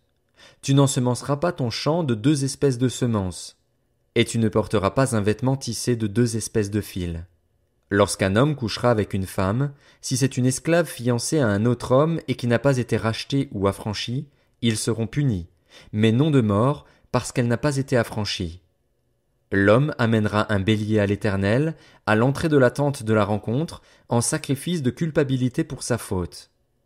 Le prêtre fera l'expiation pour lui devant l'Éternel avec le bélier offert en sacrifice de culpabilité pour le péché qu'il a commis, et le péché qu'il a commis lui sera pardonné. Quand vous serez entrés dans le pays et que vous y aurez planté toutes sortes d'arbres fruitiers, vous rejetterez leurs fruits comme étant impurs. Pendant 3 ans vous les considérerez comme impurs, on n'en mangera pas. La 4e année, tous leurs fruits seront consacrés à l'Éternel au milieu des réjouissances. La 5e année, vous mangerez leurs fruits et vous continuerez à les récolter. Je suis l'Éternel, votre Dieu. Vous ne mangerez rien avec du sang. Vous n'observerez ni les serpents ni les nuages pour en tirer des pronostics. Vous ne couperez pas en rond les coins de votre chevelure et tu ne raseras pas les coins de ta barbe. Vous ne ferez pas d'incision sur votre corps pour un mort, et vous ne vous ferez pas de tatouage. Je suis l'Éternel. Tu ne déshonoreras pas ta fille en la livrant à la prostitution, de peur que le pays ne se prostitue et ne se remplisse de crimes. Vous respecterez mes sabbats et vous traiterez mon sanctuaire avec déférence. Je suis l'Éternel. Ne vous adressez pas à ceux qui invoquent les esprits et aux spirites, ne les recherchez pas, de peur de vous rendre impurs par eux. Je suis l'Éternel, votre Dieu. Tu te lèveras devant la personne aux cheveux blancs et tu traiteras le vieillard avec honneur. Tu craindras ton Dieu. Je suis l'Éternel. Si un étranger vient séjourner avec vous dans votre pays, vous ne le maltraiterez pas. Vous traiterez l'étranger en séjour parmi vous comme un Israélite, comme l'un de vous, vous l'aimerez comme vous-même, car vous avez été étranger en Égypte. Je suis l'Éternel, votre Dieu. Vous ne commettrez pas d'injustice ni dans les jugements, ni dans les mesures de dimension, ni dans les poids, ni dans les mesures de capacité.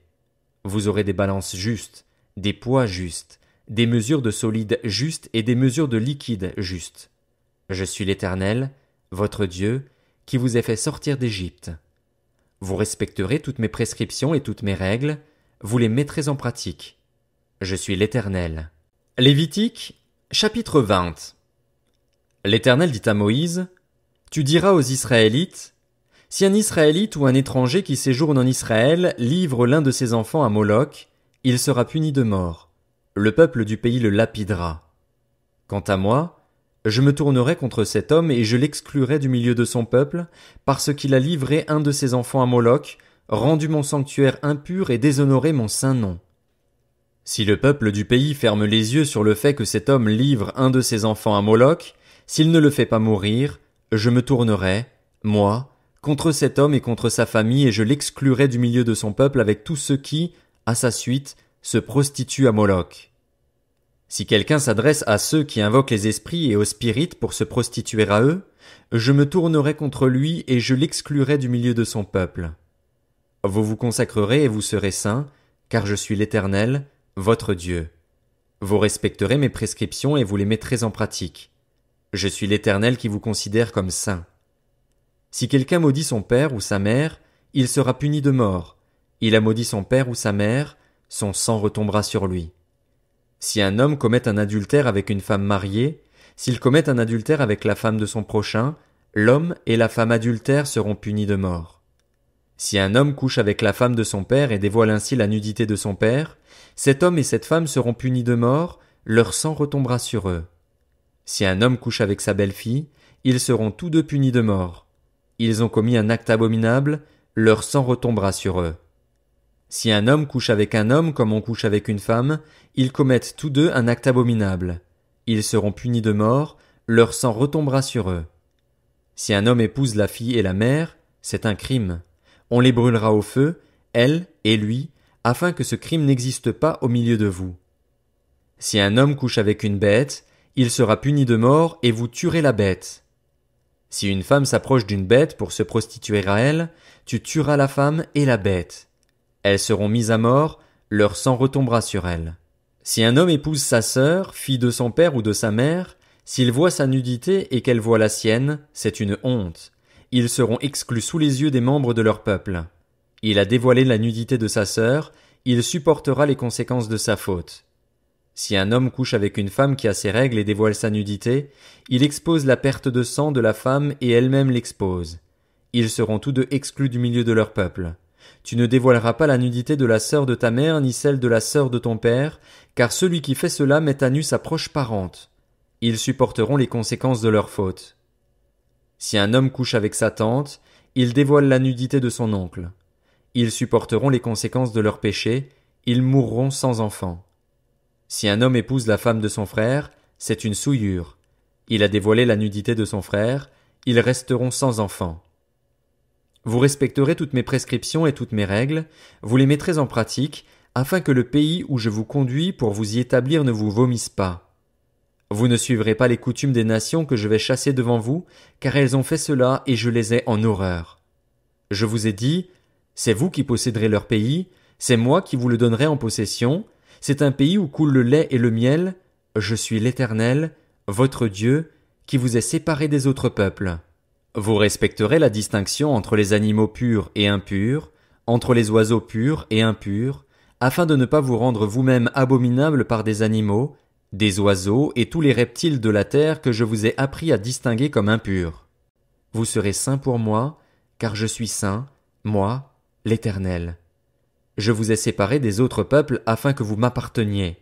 Si un homme ou une femme a en lui l'esprit d'un mort ou un esprit de divination, il sera puni de mort. On le lapidera, son sang retombera sur lui. Lévitique, chapitre 21. L'Éternel dit à Moïse, transmets ces instructions aux prêtres, aux fils d'Aaron. Un prêtre ne se rendra pas impur parmi son peuple pour un mort, excepté pour ses plus proches parents, sa mère, son père, son fils, son frère. Pour sa sœur encore vierge, qui lui est proche puisqu'elle n'est pas mariée, il peut aussi se rendre impur. Chef parmi son peuple, il ne se rendra pas impur, il se profanerait. Les prêtres ne se feront pas de tonsure sur la tête, ils ne raseront pas les coins de leur barbe et ne feront pas d'incision sur leur corps. Ils seront saints pour leur Dieu, et ils ne déshonoreront pas son nom, car ils offrent à l'Éternel les sacrifices passés par le feu, la nourriture de leur Dieu, ils seront donc saints. Ils n'épouseront pas une femme prostituée ou déshonorée, ni une femme rejetée par son mari, car ils sont saints pour leur Dieu. Tu considéreras un prêtre comme saint, car il offre l'aliment de ton Dieu. Il sera saint pour toi, car je suis saint, moi, l'Éternel, qui vous considère comme saint. Si la fille d'un prêtre se déshonore en se prostituant, elle déshonore son père. Elle sera brûlée au feu. Le prêtre qui a la supériorité sur ses frères, celui sur la tête duquel a été versée l'huile d'onction et qui a été établi dans ses fonctions et habillé des vêtements sacrés, ne défera pas sa chevelure et ne déchirera pas ses vêtements. Il ne s'approchera d'aucun mort, il ne se rendra pas impur, ni pour son père, ni pour sa mère. Il ne sortira pas du sanctuaire et ne profanera pas le sanctuaire de son Dieu, car l'huile d'onction de son Dieu est une couronne sur lui. Je suis l'Éternel. Il épousera une femme vierge. Il n'épousera ni une veuve, ni une femme rejetée par son mari, ni une femme déshonorée ou prostituée. Mais il épousera une femme vierge qui soit membre de son peuple. Ainsi il ne déshonorera pas sa descendance parmi son peuple, car je suis l'Éternel qui le considère comme saint. L'Éternel dit à Moïse, transmets ces instructions à Aaron, aucun de tes descendants qui, au fil des générations, aura un défaut corporel ne s'approchera pour offrir la nourriture de son Dieu. Aucun homme avec un défaut corporel ne pourra s'approcher, qu'il soit aveugle, boiteux, défiguré ou difforme, qu'il ait une fracture au pied ou à la main, qu'il soit bossu ou nain, qu'il ait une tache à l'œil, la gale, une dartre ou les testicules écrasés. Aucun homme de la tribu du prêtre Aaron avec un défaut corporel ne s'approchera pour offrir à l'Éternel les sacrifices passés par le feu. Il a un défaut corporel, il ne s'approchera pas pour offrir la nourriture de son Dieu. Il pourra manger la nourriture de son Dieu, des offrandes très saintes et saintes, mais il n'ira pas vers le voile et ne s'approchera pas de l'autel, car il a un défaut corporel. Il ne profanera pas mes sanctuaires, car je suis l'Éternel qui les considère comme saints. Moïse transmit tout cela à Aaron et à ses fils, ainsi qu'à tous les Israélites. Lévitique, chapitre 22. L'Éternel dit à Moïse, parle à Aaron et à ses fils des cas où ils doivent s'abstenir des offrandes saintes que me consacrent les Israélites, afin de ne pas déshonorer mon saint nom. Je suis l'Éternel. Dis-leur, au fil des générations, chacun de vos descendants qui s'approchera des offrandes saintes que les Israélites consacrent à l'Éternel, et qui aura sur lui une impureté sera exclu de ma présence. Je suis l'Éternel. Aucun homme de la tribu d'Aaron qui aura la lèpre ou une blénorragie ne mangera des choses saintes jusqu'à ce qu'il soit pur. Il en ira de même pour celui qui touchera une personne rendue impure par le contact d'un cadavre, pour celui qui aura une éjaculation, pour celui qui touchera un reptile ou un homme atteint d'une impureté quelconque et en deviendra impur. Celui qui touchera ces choses sera impur jusqu'au soir. Il ne mangera pas des offrandes saintes, mais il lavera son corps dans l'eau. Après le coucher du soleil, il sera pur et il mangera ensuite des choses saintes car c'est sa nourriture. Il ne mangera pas d'une bête trouvée morte ou déchiquetée, afin de ne pas se rendre impur par elle. Je suis l'Éternel.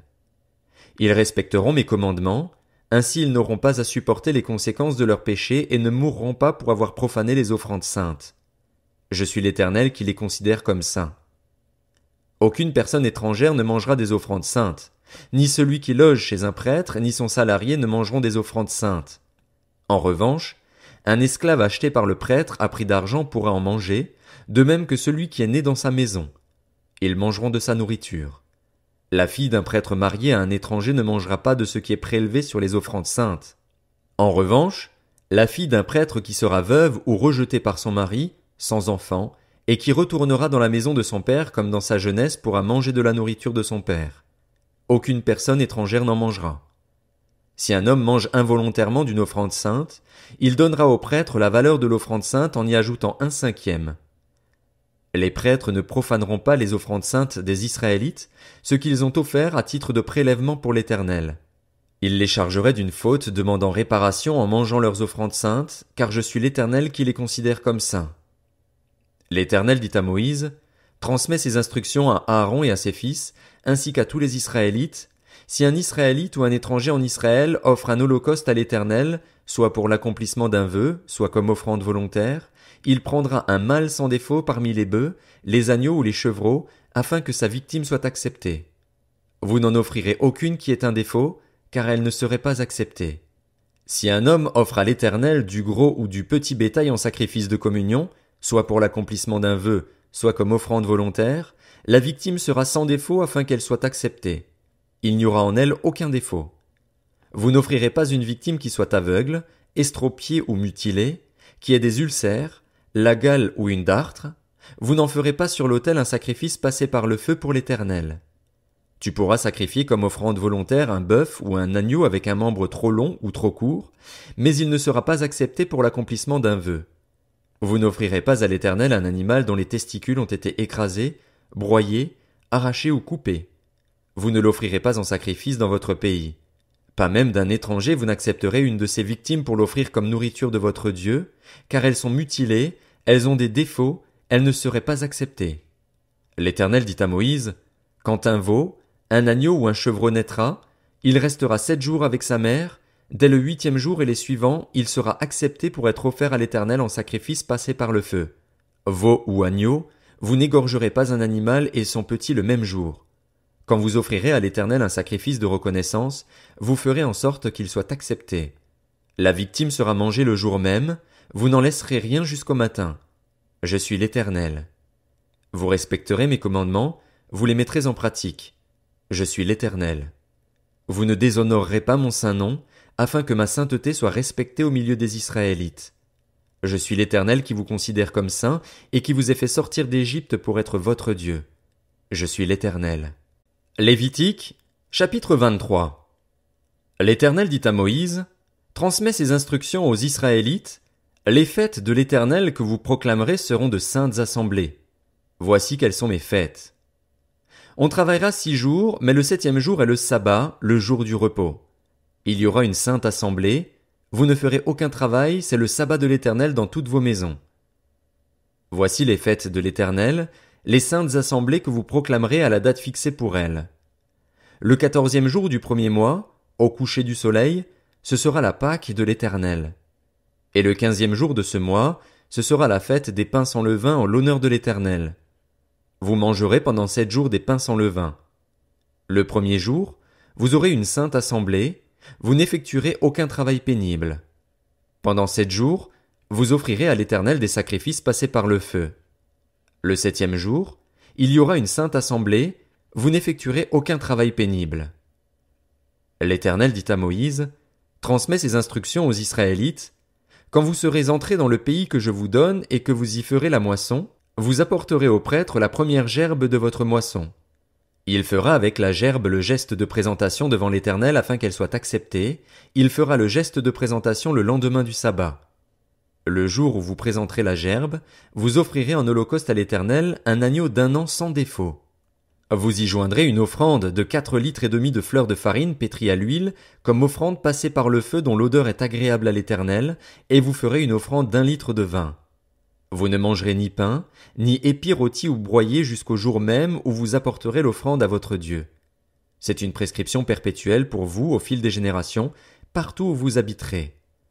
Depuis ce lendemain du sabbat, depuis le jour où vous apporterez la gerbe pour faire le geste de présentation, vous compterez 7 semaines entières. Vous compterez 50 jours jusqu'au lendemain du 7e sabbat et vous ferez une offrande nouvelle à l'Éternel. Vous apporterez de vos maisons 2 pains pour qu'ils soient présentés. Ils seront faits avec 4,5 litres de fleur de farine et cuits avec du levain en tant que première part réservée à l'Éternel. En plus de ces pains, vous offrirez en holocauste à l'Éternel 7 agneaux d'1 an sans défaut, un jeune taureau et 2 béliers, ainsi que l'offrande végétale et les offrandes liquides qui les accompagnent. Ce sera une offrande passée par le feu dont l'odeur est agréable à l'Éternel. Vous offrirez un bouc en sacrifice d'expiation et 2 agneaux d'1 an en sacrifice de communion. Le prêtre fera pour ses victimes le geste de présentation devant l'Éternel, avec le pain et les 2 agneaux. Elles seront consacrées à l'Éternel et appartiendront au prêtre. Ce jour même, vous proclamerez la fête et vous aurez une sainte assemblée, vous n'effectuerez aucun travail pénible. C'est une prescription perpétuelle pour vous au fil des générations, partout où vous habiterez. Quand vous ferez la moisson dans votre pays, tu ne moissonneras pas ton champ jusqu'au bord et tu ne ramasseras pas ce qui reste à glaner. Tu laisseras cela aux pauvres et à l'étranger. Je suis l'Éternel, votre Dieu. L'Éternel dit à Moïse, transmet ses instructions aux Israélites. Le premier jour du 7e mois, vous aurez un jour de repos proclamé au son des trompettes et une sainte assemblée. Vous n'effectuerez aucun travail pénible et vous offrirez à l'Éternel des sacrifices passés par le feu. L'Éternel dit à Moïse, le 10e jour de ce 7e mois, ce sera le jour des expiations. Vous aurez une sainte assemblée, vous vous humilierez et vous offrirez à l'Éternel des sacrifices passés par le feu. Vous ne ferez aucun travail ce jour-là, car c'est le jour des expiations, où l'expiation doit être faite pour vous devant l'Éternel, votre Dieu. Toute personne qui ne s'humiliera pas ce jour-là sera exclue de son peuple. Toute personne qui fera ce jour-là un travail quelconque, je l'exclurai du milieu de son peuple. Vous ne ferez aucun travail. C'est une prescription perpétuelle pour vous au fil des générations, partout où vous habiterez. Ce sera pour vous un sabbat, un jour de repos, et vous vous humilierez. Dès le soir du 9e jour jusqu'au soir suivant, vous célébrerez votre sabbat. L'Éternel dit à Moïse, transmets ces instructions aux Israélites, le 15e jour de ce 7e mois, ce sera la fête des tentes en l'honneur de l'Éternel, qui durera 7 jours. Le premier jour, il y aura une sainte assemblée, vous n'effectuerez aucun travail pénible. Pendant 7 jours, vous offrirez à l'Éternel des sacrifices passés par le feu. Le 8e jour, vous aurez une sainte assemblée et vous offrirez à l'Éternel des sacrifices passés par le feu. Ce sera une assemblée solennelle, vous n'effectuerez aucun travail pénible. Telles sont les fêtes de l'Éternel, les saintes assemblées que vous proclamerez afin que l'on offre à l'Éternel des sacrifices passés par le feu, des holocaustes, des offrandes végétales, des victimes et des offrandes liquides, chacun le jour fixé. Vous respecterez en plus les sabbats de l'Éternel et vous continuerez à faire vos dons à l'Éternel, tous vos sacrifices pour l'accomplissement d'un vœu et toutes vos offrandes volontaires. Le 15e jour du 7e mois, quand vous récolterez les produits du pays, vous célébrerez donc une fête en l'honneur de l'Éternel pendant 7 jours. Le premier jour sera un jour de repos, et le 8e aussi. Le premier jour, vous prendrez de beaux fruits, des branches de palmier, des rameaux d'arbres touffus et des saules de rivière, et vous vous réjouirez devant l'Éternel, votre Dieu, pendant 7 jours. Vous célébrerez chaque année cette fête à l'Éternel pendant 7 jours. C'est une prescription perpétuelle pour vous au fil des générations. Vous la célébrerez le 7e mois. Vous habiterez pendant 7 jours sous des tentes. Tous les Israélites de naissance habiteront sous des tentes, afin que vos descendants sachent que j'ai fait habiter les Israélites sous des tentes après les avoir fait sortir d'Égypte. Je suis l'Éternel, votre Dieu. C'est ainsi que Moïse dit aux Israélites quelles sont les fêtes de l'Éternel. Lévitique, chapitre 24. L'Éternel dit à Moïse, ordonne aux Israélites de t'apporter pour le chandelier de l'huile pure d'olive concassée, afin d'entretenir constamment les lampes. C'est devant le voile qui cache le témoignage, dans la tente de la rencontre, qu'Aaron la préparera, pour que les lampes brûlent constamment, du soir au matin, en présence de l'Éternel.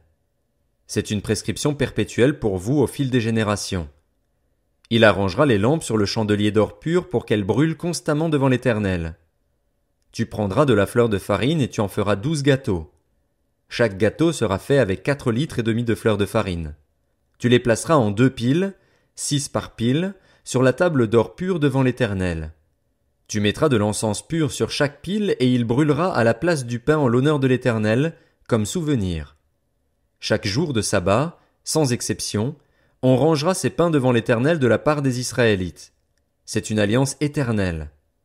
Ils appartiendront à Aaron et à ses descendants, et ils les mangeront dans un endroit saint, car ce sera pour eux une chose très sainte, prise sur les offrandes passées par le feu pour l'Éternel. C'est une prescription perpétuelle. Le fils d'une femme israélite et d'un homme égyptien sortit au milieu des Israélites et se disputa dans le camp avec un Israélite. Le fils de la femme israélite blasphéma et maudit le nom de Dieu. On l'amena à Moïse. Sa mère s'appelait Shélomis, elle était la fille de Dibri, de la tribu de Dan. On le mit sous bonne garde jusqu'à ce que Moïse ait déclaré ce que l'Éternel ordonnerait. L'Éternel dit à Moïse, « Fais sortir le blasphémateur du camp. » Tous ceux qui l'ont entendu poseront leurs mains sur sa tête et toute l'assemblée le lapidera. Tu transmettras ces instructions aux Israélites. Celui qui maudira son Dieu supportera les conséquences de son péché. Celui qui blasphémera le nom de l'Éternel sera puni de mort. Toute l'assemblée le lapidera. Qu'il soit étranger ou israélite, il mourra pour avoir blasphémé le nom de Dieu. Celui qui frappera un homme mortellement sera puni de mort. Celui qui frappera un animal mortellement le remplacera, vie pour vie. Si quelqu'un blesse son prochain, on lui fera comme il a fait. Fracture pour fracture, œil pour œil, dent pour dent, on lui infligera la même blessure que celle qu'il a infligée à son prochain. Celui qui tuera un animal le remplacera, mais celui qui tuera un homme sera puni de mort. Vous aurez la même règle pour l'étranger que pour l'Israélite, car je suis l'Éternel, votre Dieu. Moïse parla aux Israélites. Ils firent sortir le blasphémateur du camp et le lapidèrent. Les Israélites se conformèrent à l'ordre que l'Éternel avait donné à Moïse. Lévitique, chapitre 25. L'Éternel dit à Moïse, sur le mont Sinaï, « Transmets ces instructions aux Israélites. Quand vous serez entrés dans le pays que je vous donne, la terre se reposera, il y aura un sabbat en l'honneur de l'Éternel. Pendant 6 ans tu ensemenceras ton champ, pendant 6 ans tu tailleras ta vigne et tu en récolteras le produit. Mais la 7e année sera un sabbat, un temps de repos pour la terre, un sabbat en l'honneur de l'Éternel. Tu n'ensemenceras pas ton champ et tu ne tailleras pas ta vigne, tu ne moissonneras pas ce qui proviendra des grains tombés de ta moisson et tu ne vendangeras pas les raisins de ta vigne non taillée. Ce sera une année de repos pour la terre. Ce que la terre produira pendant son sabbat vous servira de nourriture, à toi, à ton esclave et à ta servante, à ton salarié étranger et à l'immigré qui habite avec toi, à ton bétail et aux animaux qui sont dans ton pays, tout ce qu'elle produit servira de nourriture. Tu compteras 7 années sabbatiques, 7 fois 7 ans, c'est-à-dire 49 ans. Le 10e jour du 7e mois, tu feras retentir les sons éclatants de la trompette. Le jour des expiations, vous sonnerez de la trompette dans tout votre pays. Vous ferez de cette 50e année une année sainte, vous proclamerez la liberté dans le pays pour tous ses habitants. Ce sera pour vous le jubilé. Chacun de vous retournera dans sa propriété et dans son clan. La 50e année sera pour vous le jubilé, vous ne sèmerez pas, vous ne moissonnerez pas ce que les champs produiront d'eux-mêmes et vous ne vendangerez pas la vigne non taillée, car c'est le jubilé. Vous le considérerez comme saint. Vous mangerez le produit de vos champs. Dans cette année de jubilé, chacun de vous retournera dans sa propriété. Si vous vendez ou achetez un terrain à votre prochain, qu'aucun de vous ne lèse son frère. Tu l'achèteras à ton prochain en comptant les années depuis le jubilé, et il te le vendra en comptant les années de récolte. Plus il y aura d'années de récolte, plus haut tu fixeras le prix, et moins il y aura d'années, plus bas tu le fixeras, car c'est le nombre des récoltes qu'il te vend. Aucun de vous ne lèsera son prochain, et tu craindras ton Dieu, car je suis l'Éternel, votre Dieu. Mettez mes prescriptions en pratique, respectez et mettez en pratique mes règles, vous habiterez ainsi en sécurité dans le pays. Le pays donnera ses fruits, vous mangerez à satiété et vous y habiterez en sécurité. Peut-être vous dites-vous, que mangerons-nous la 7e année, puisque nous ne sèmerons pas et ne ferons pas nos récoltes? Je vous accorderai ma bénédiction la 6e année et elle donnera des produits pour 3 ans. La 8e année, vous sèmerez et vous mangerez de l'ancienne récolte, jusqu'à la 9e année, jusqu'à la nouvelle récolte, vous mangerez de l'ancienne. Les terres ne se vendront pas de façon définitive, car c'est à moi que le pays appartient et vous êtes chez moi comme des étrangers et des immigrés. Dans tout le pays dont vous aurez la possession, vous établirez un droit de rachat pour les terres. Si ton frère devient pauvre et vend une portion de sa propriété, celui qui a le droit de rachat, son plus proche parent, viendra et rachètera ce qu'a vendu son frère. Si quelqu'un n'a personne qui a le droit de rachat et qu'il se procure lui-même de quoi faire son rachat, il comptera les années depuis la vente, remboursera la différence à l'acheteur et retournera dans sa propriété. S'il ne trouve pas de quoi lui faire ce remboursement, ce qu'il a vendu restera entre les mains de l'acheteur jusqu'à l'année du jubilé. Lors du jubilé, il retournera dans sa propriété et l'acheteur en sortira.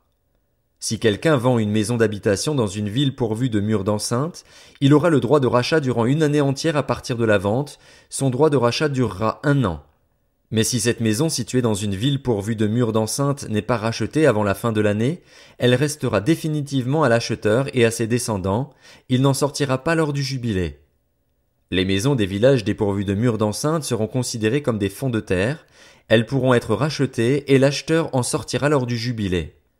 Quant aux villes des Lévites et aux maisons qu'ils y posséderont, les Lévites auront un droit perpétuel de rachat. Si quelqu'un achète une maison à des Lévites, Il sortira de la maison vendue et de la ville où il la possédait lors du jubilé, car les maisons des villes des Lévites sont leur propriété au milieu des Israélites. Les champs situés autour des villes des Lévites ne pourront pas être vendus, car ils en ont la possession pour toujours.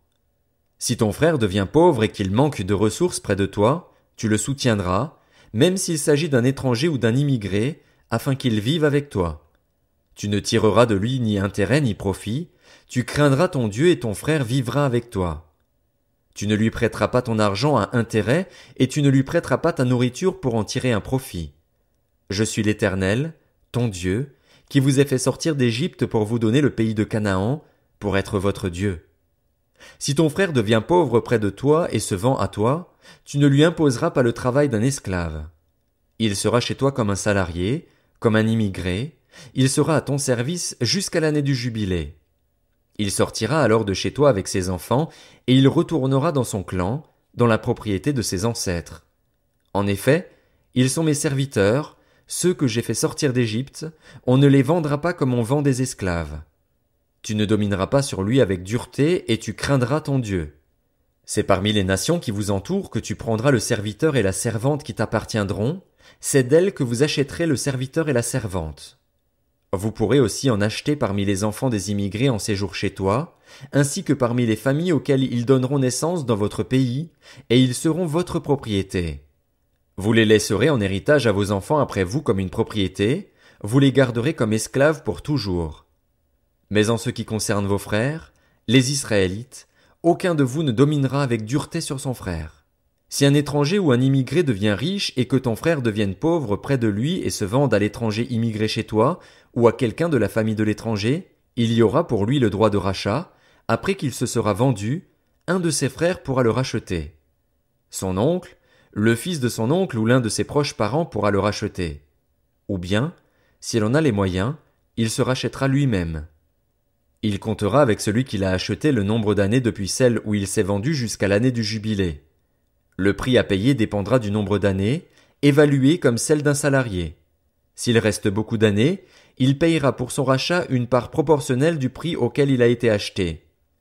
S'il reste peu d'années jusqu'à celle du jubilé, il en fera le compte et il payera pour son rachat une part proportionnelle. Il sera comme un homme salarié à l'année chez son maître et tu ne permettras pas à celui-ci de le traiter avec dureté. S'il n'est racheté d'aucune de ces manières, il sortira l'année du jubilé, lui et ses enfants avec lui. En effet, c'est de moi que les Israélites sont esclaves.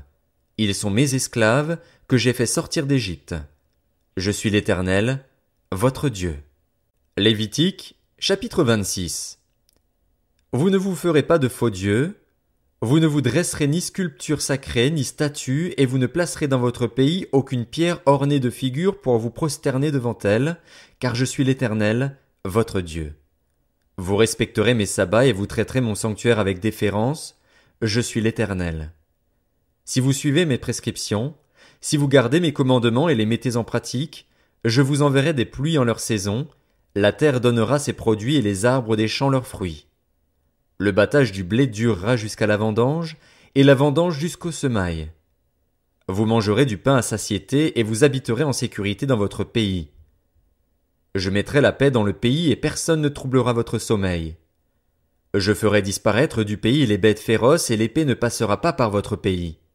Vous poursuivrez vos ennemis et ils tomberont devant vous par l'épée.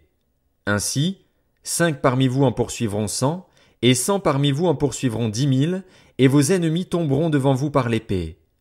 Je me tournerai vers vous, je vous donnerai des enfants et vous rendrai nombreux, et je maintiendrai mon alliance avec vous.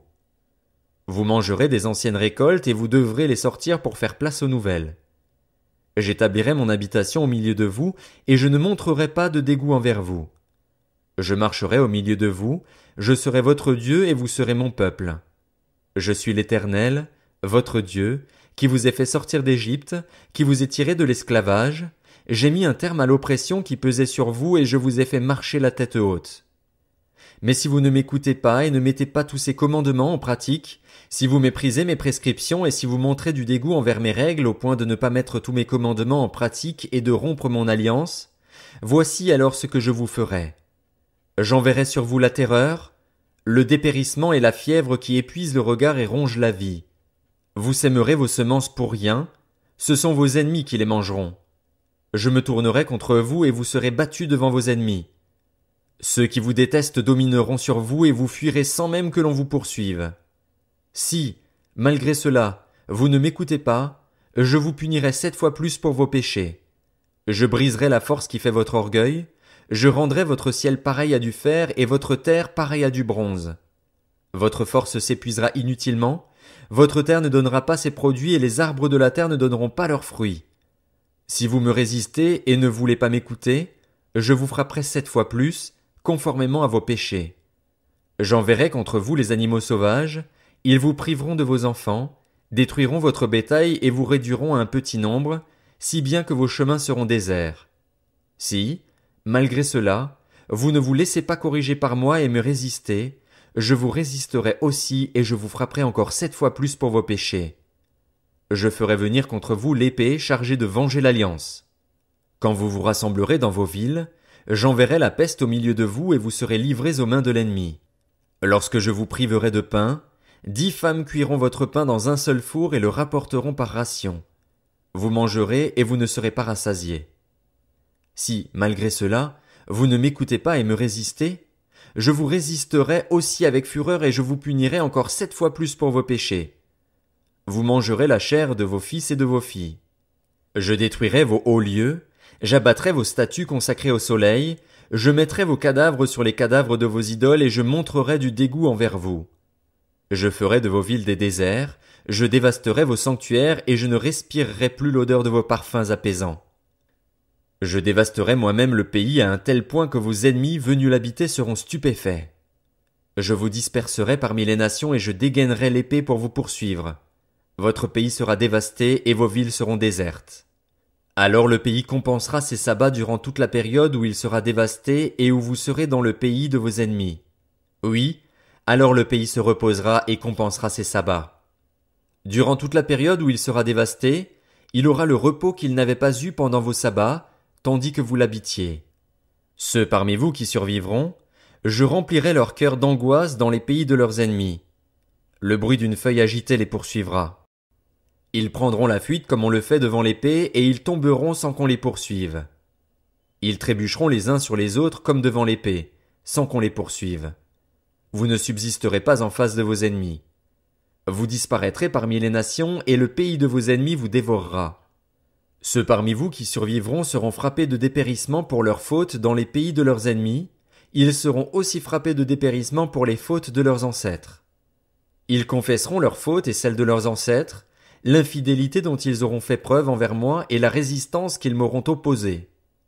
C'est à cause de ces fautes que moi aussi je leur résisterai et les conduirai dans le pays de leurs ennemis. Alors leur cœur incirconcis s'humiliera et ils payeront la dette de leurs fautes. Je me souviendrai de mon alliance avec Jacob, je me souviendrai de mon alliance avec Isaac et de mon alliance avec Abraham, et je me souviendrai du pays. Le pays sera abandonné pour eux et compensera ses sabbats durant la période où il restera dévasté loin d'eux. Ils payeront la dette de leurs fautes, parce qu'ils auront méprisé mes règles et qu'ils auront montré du dégoût envers mes prescriptions. Pourtant, lorsqu'ils seront dans le pays de leurs ennemis, je ne les rejetterai pas et je ne montrerai pas du dégoût envers eux au point de les exterminer, au point de rompre mon alliance avec eux, car je suis l'Éternel, leur Dieu. Je me souviendrai en leur faveur de l'ancienne alliance, par laquelle je les ai fait sortir d'Égypte aux yeux des nations pour être leur Dieu. Je suis l'Éternel. Telles sont les prescriptions, les règles et les lois que l'Éternel établit entre lui et les Israélites par l'intermédiaire de Moïse sur le mont Sinaï. Lévitique, chapitre 27. L'Éternel dit à Moïse: Transmets ces instructions aux Israélites. Lorsqu'on consacrera une personne à l'Éternel par un vœu, on le fera d'après ton estimation. Pour un homme de 20 à 60 ans, ton estimation sera de 50 pièces d'argent, d'après la valeur étalon du sanctuaire. Si c'est une femme, ton estimation sera de 30 pièces. Pour une personne de 5 à 20 ans, ton estimation sera de 20 pièces pour un garçon et de 10 pièces pour une fille. D'un mois à 5 ans, ton estimation sera de 5 pièces d'argent pour un garçon et de 3 pièces d'argent pour une fille. Pour une personne de 60 ans et plus, ton estimation sera de 15 pièces pour un homme et de 10 pièces pour une femme. Si celui qui a fait le vœu est trop pauvre pour payer ton estimation, on le présentera au prêtre pour qu'il l'estime et le prêtre fera une estimation en rapport avec les moyens de cet homme. S'il s'agit d'animaux qui peuvent être offerts en sacrifice à l'Éternel, tout animal qu'on donnera à l'Éternel sera saint. On ne les changera pas, on n'en mettra pas un mauvais à la place d'un bon ni un bon à la place d'un mauvais. Si l'on remplace un animal par un autre, ils seront tous les deux saints. S'il s'agit d'animaux impurs qui ne peuvent être offerts en sacrifice à l'Éternel, on présentera l'animal au prêtre, qui en fera l'estimation en fonction de ses qualités et défauts, et l'on se conformera à l'estimation du prêtre. Si on veut le racheter, on ajoutera 1/5 à son estimation. Si quelqu'un consacre sa maison comme une chose sainte pour l'Éternel, le prêtre en fera l'estimation en fonction de son état, bon ou mauvais, et l'on s'en tiendra à l'estimation du prêtre. Si celui qui a consacré sa maison veut la racheter, il ajoutera 1/5 au prix de son estimation et elle lui appartiendra. Si quelqu'un consacre à l'Éternel un champ de sa propriété, ton estimation sera en rapport avec la quantité de semences, 50 pièces d'argent pour 220 litres d'orge.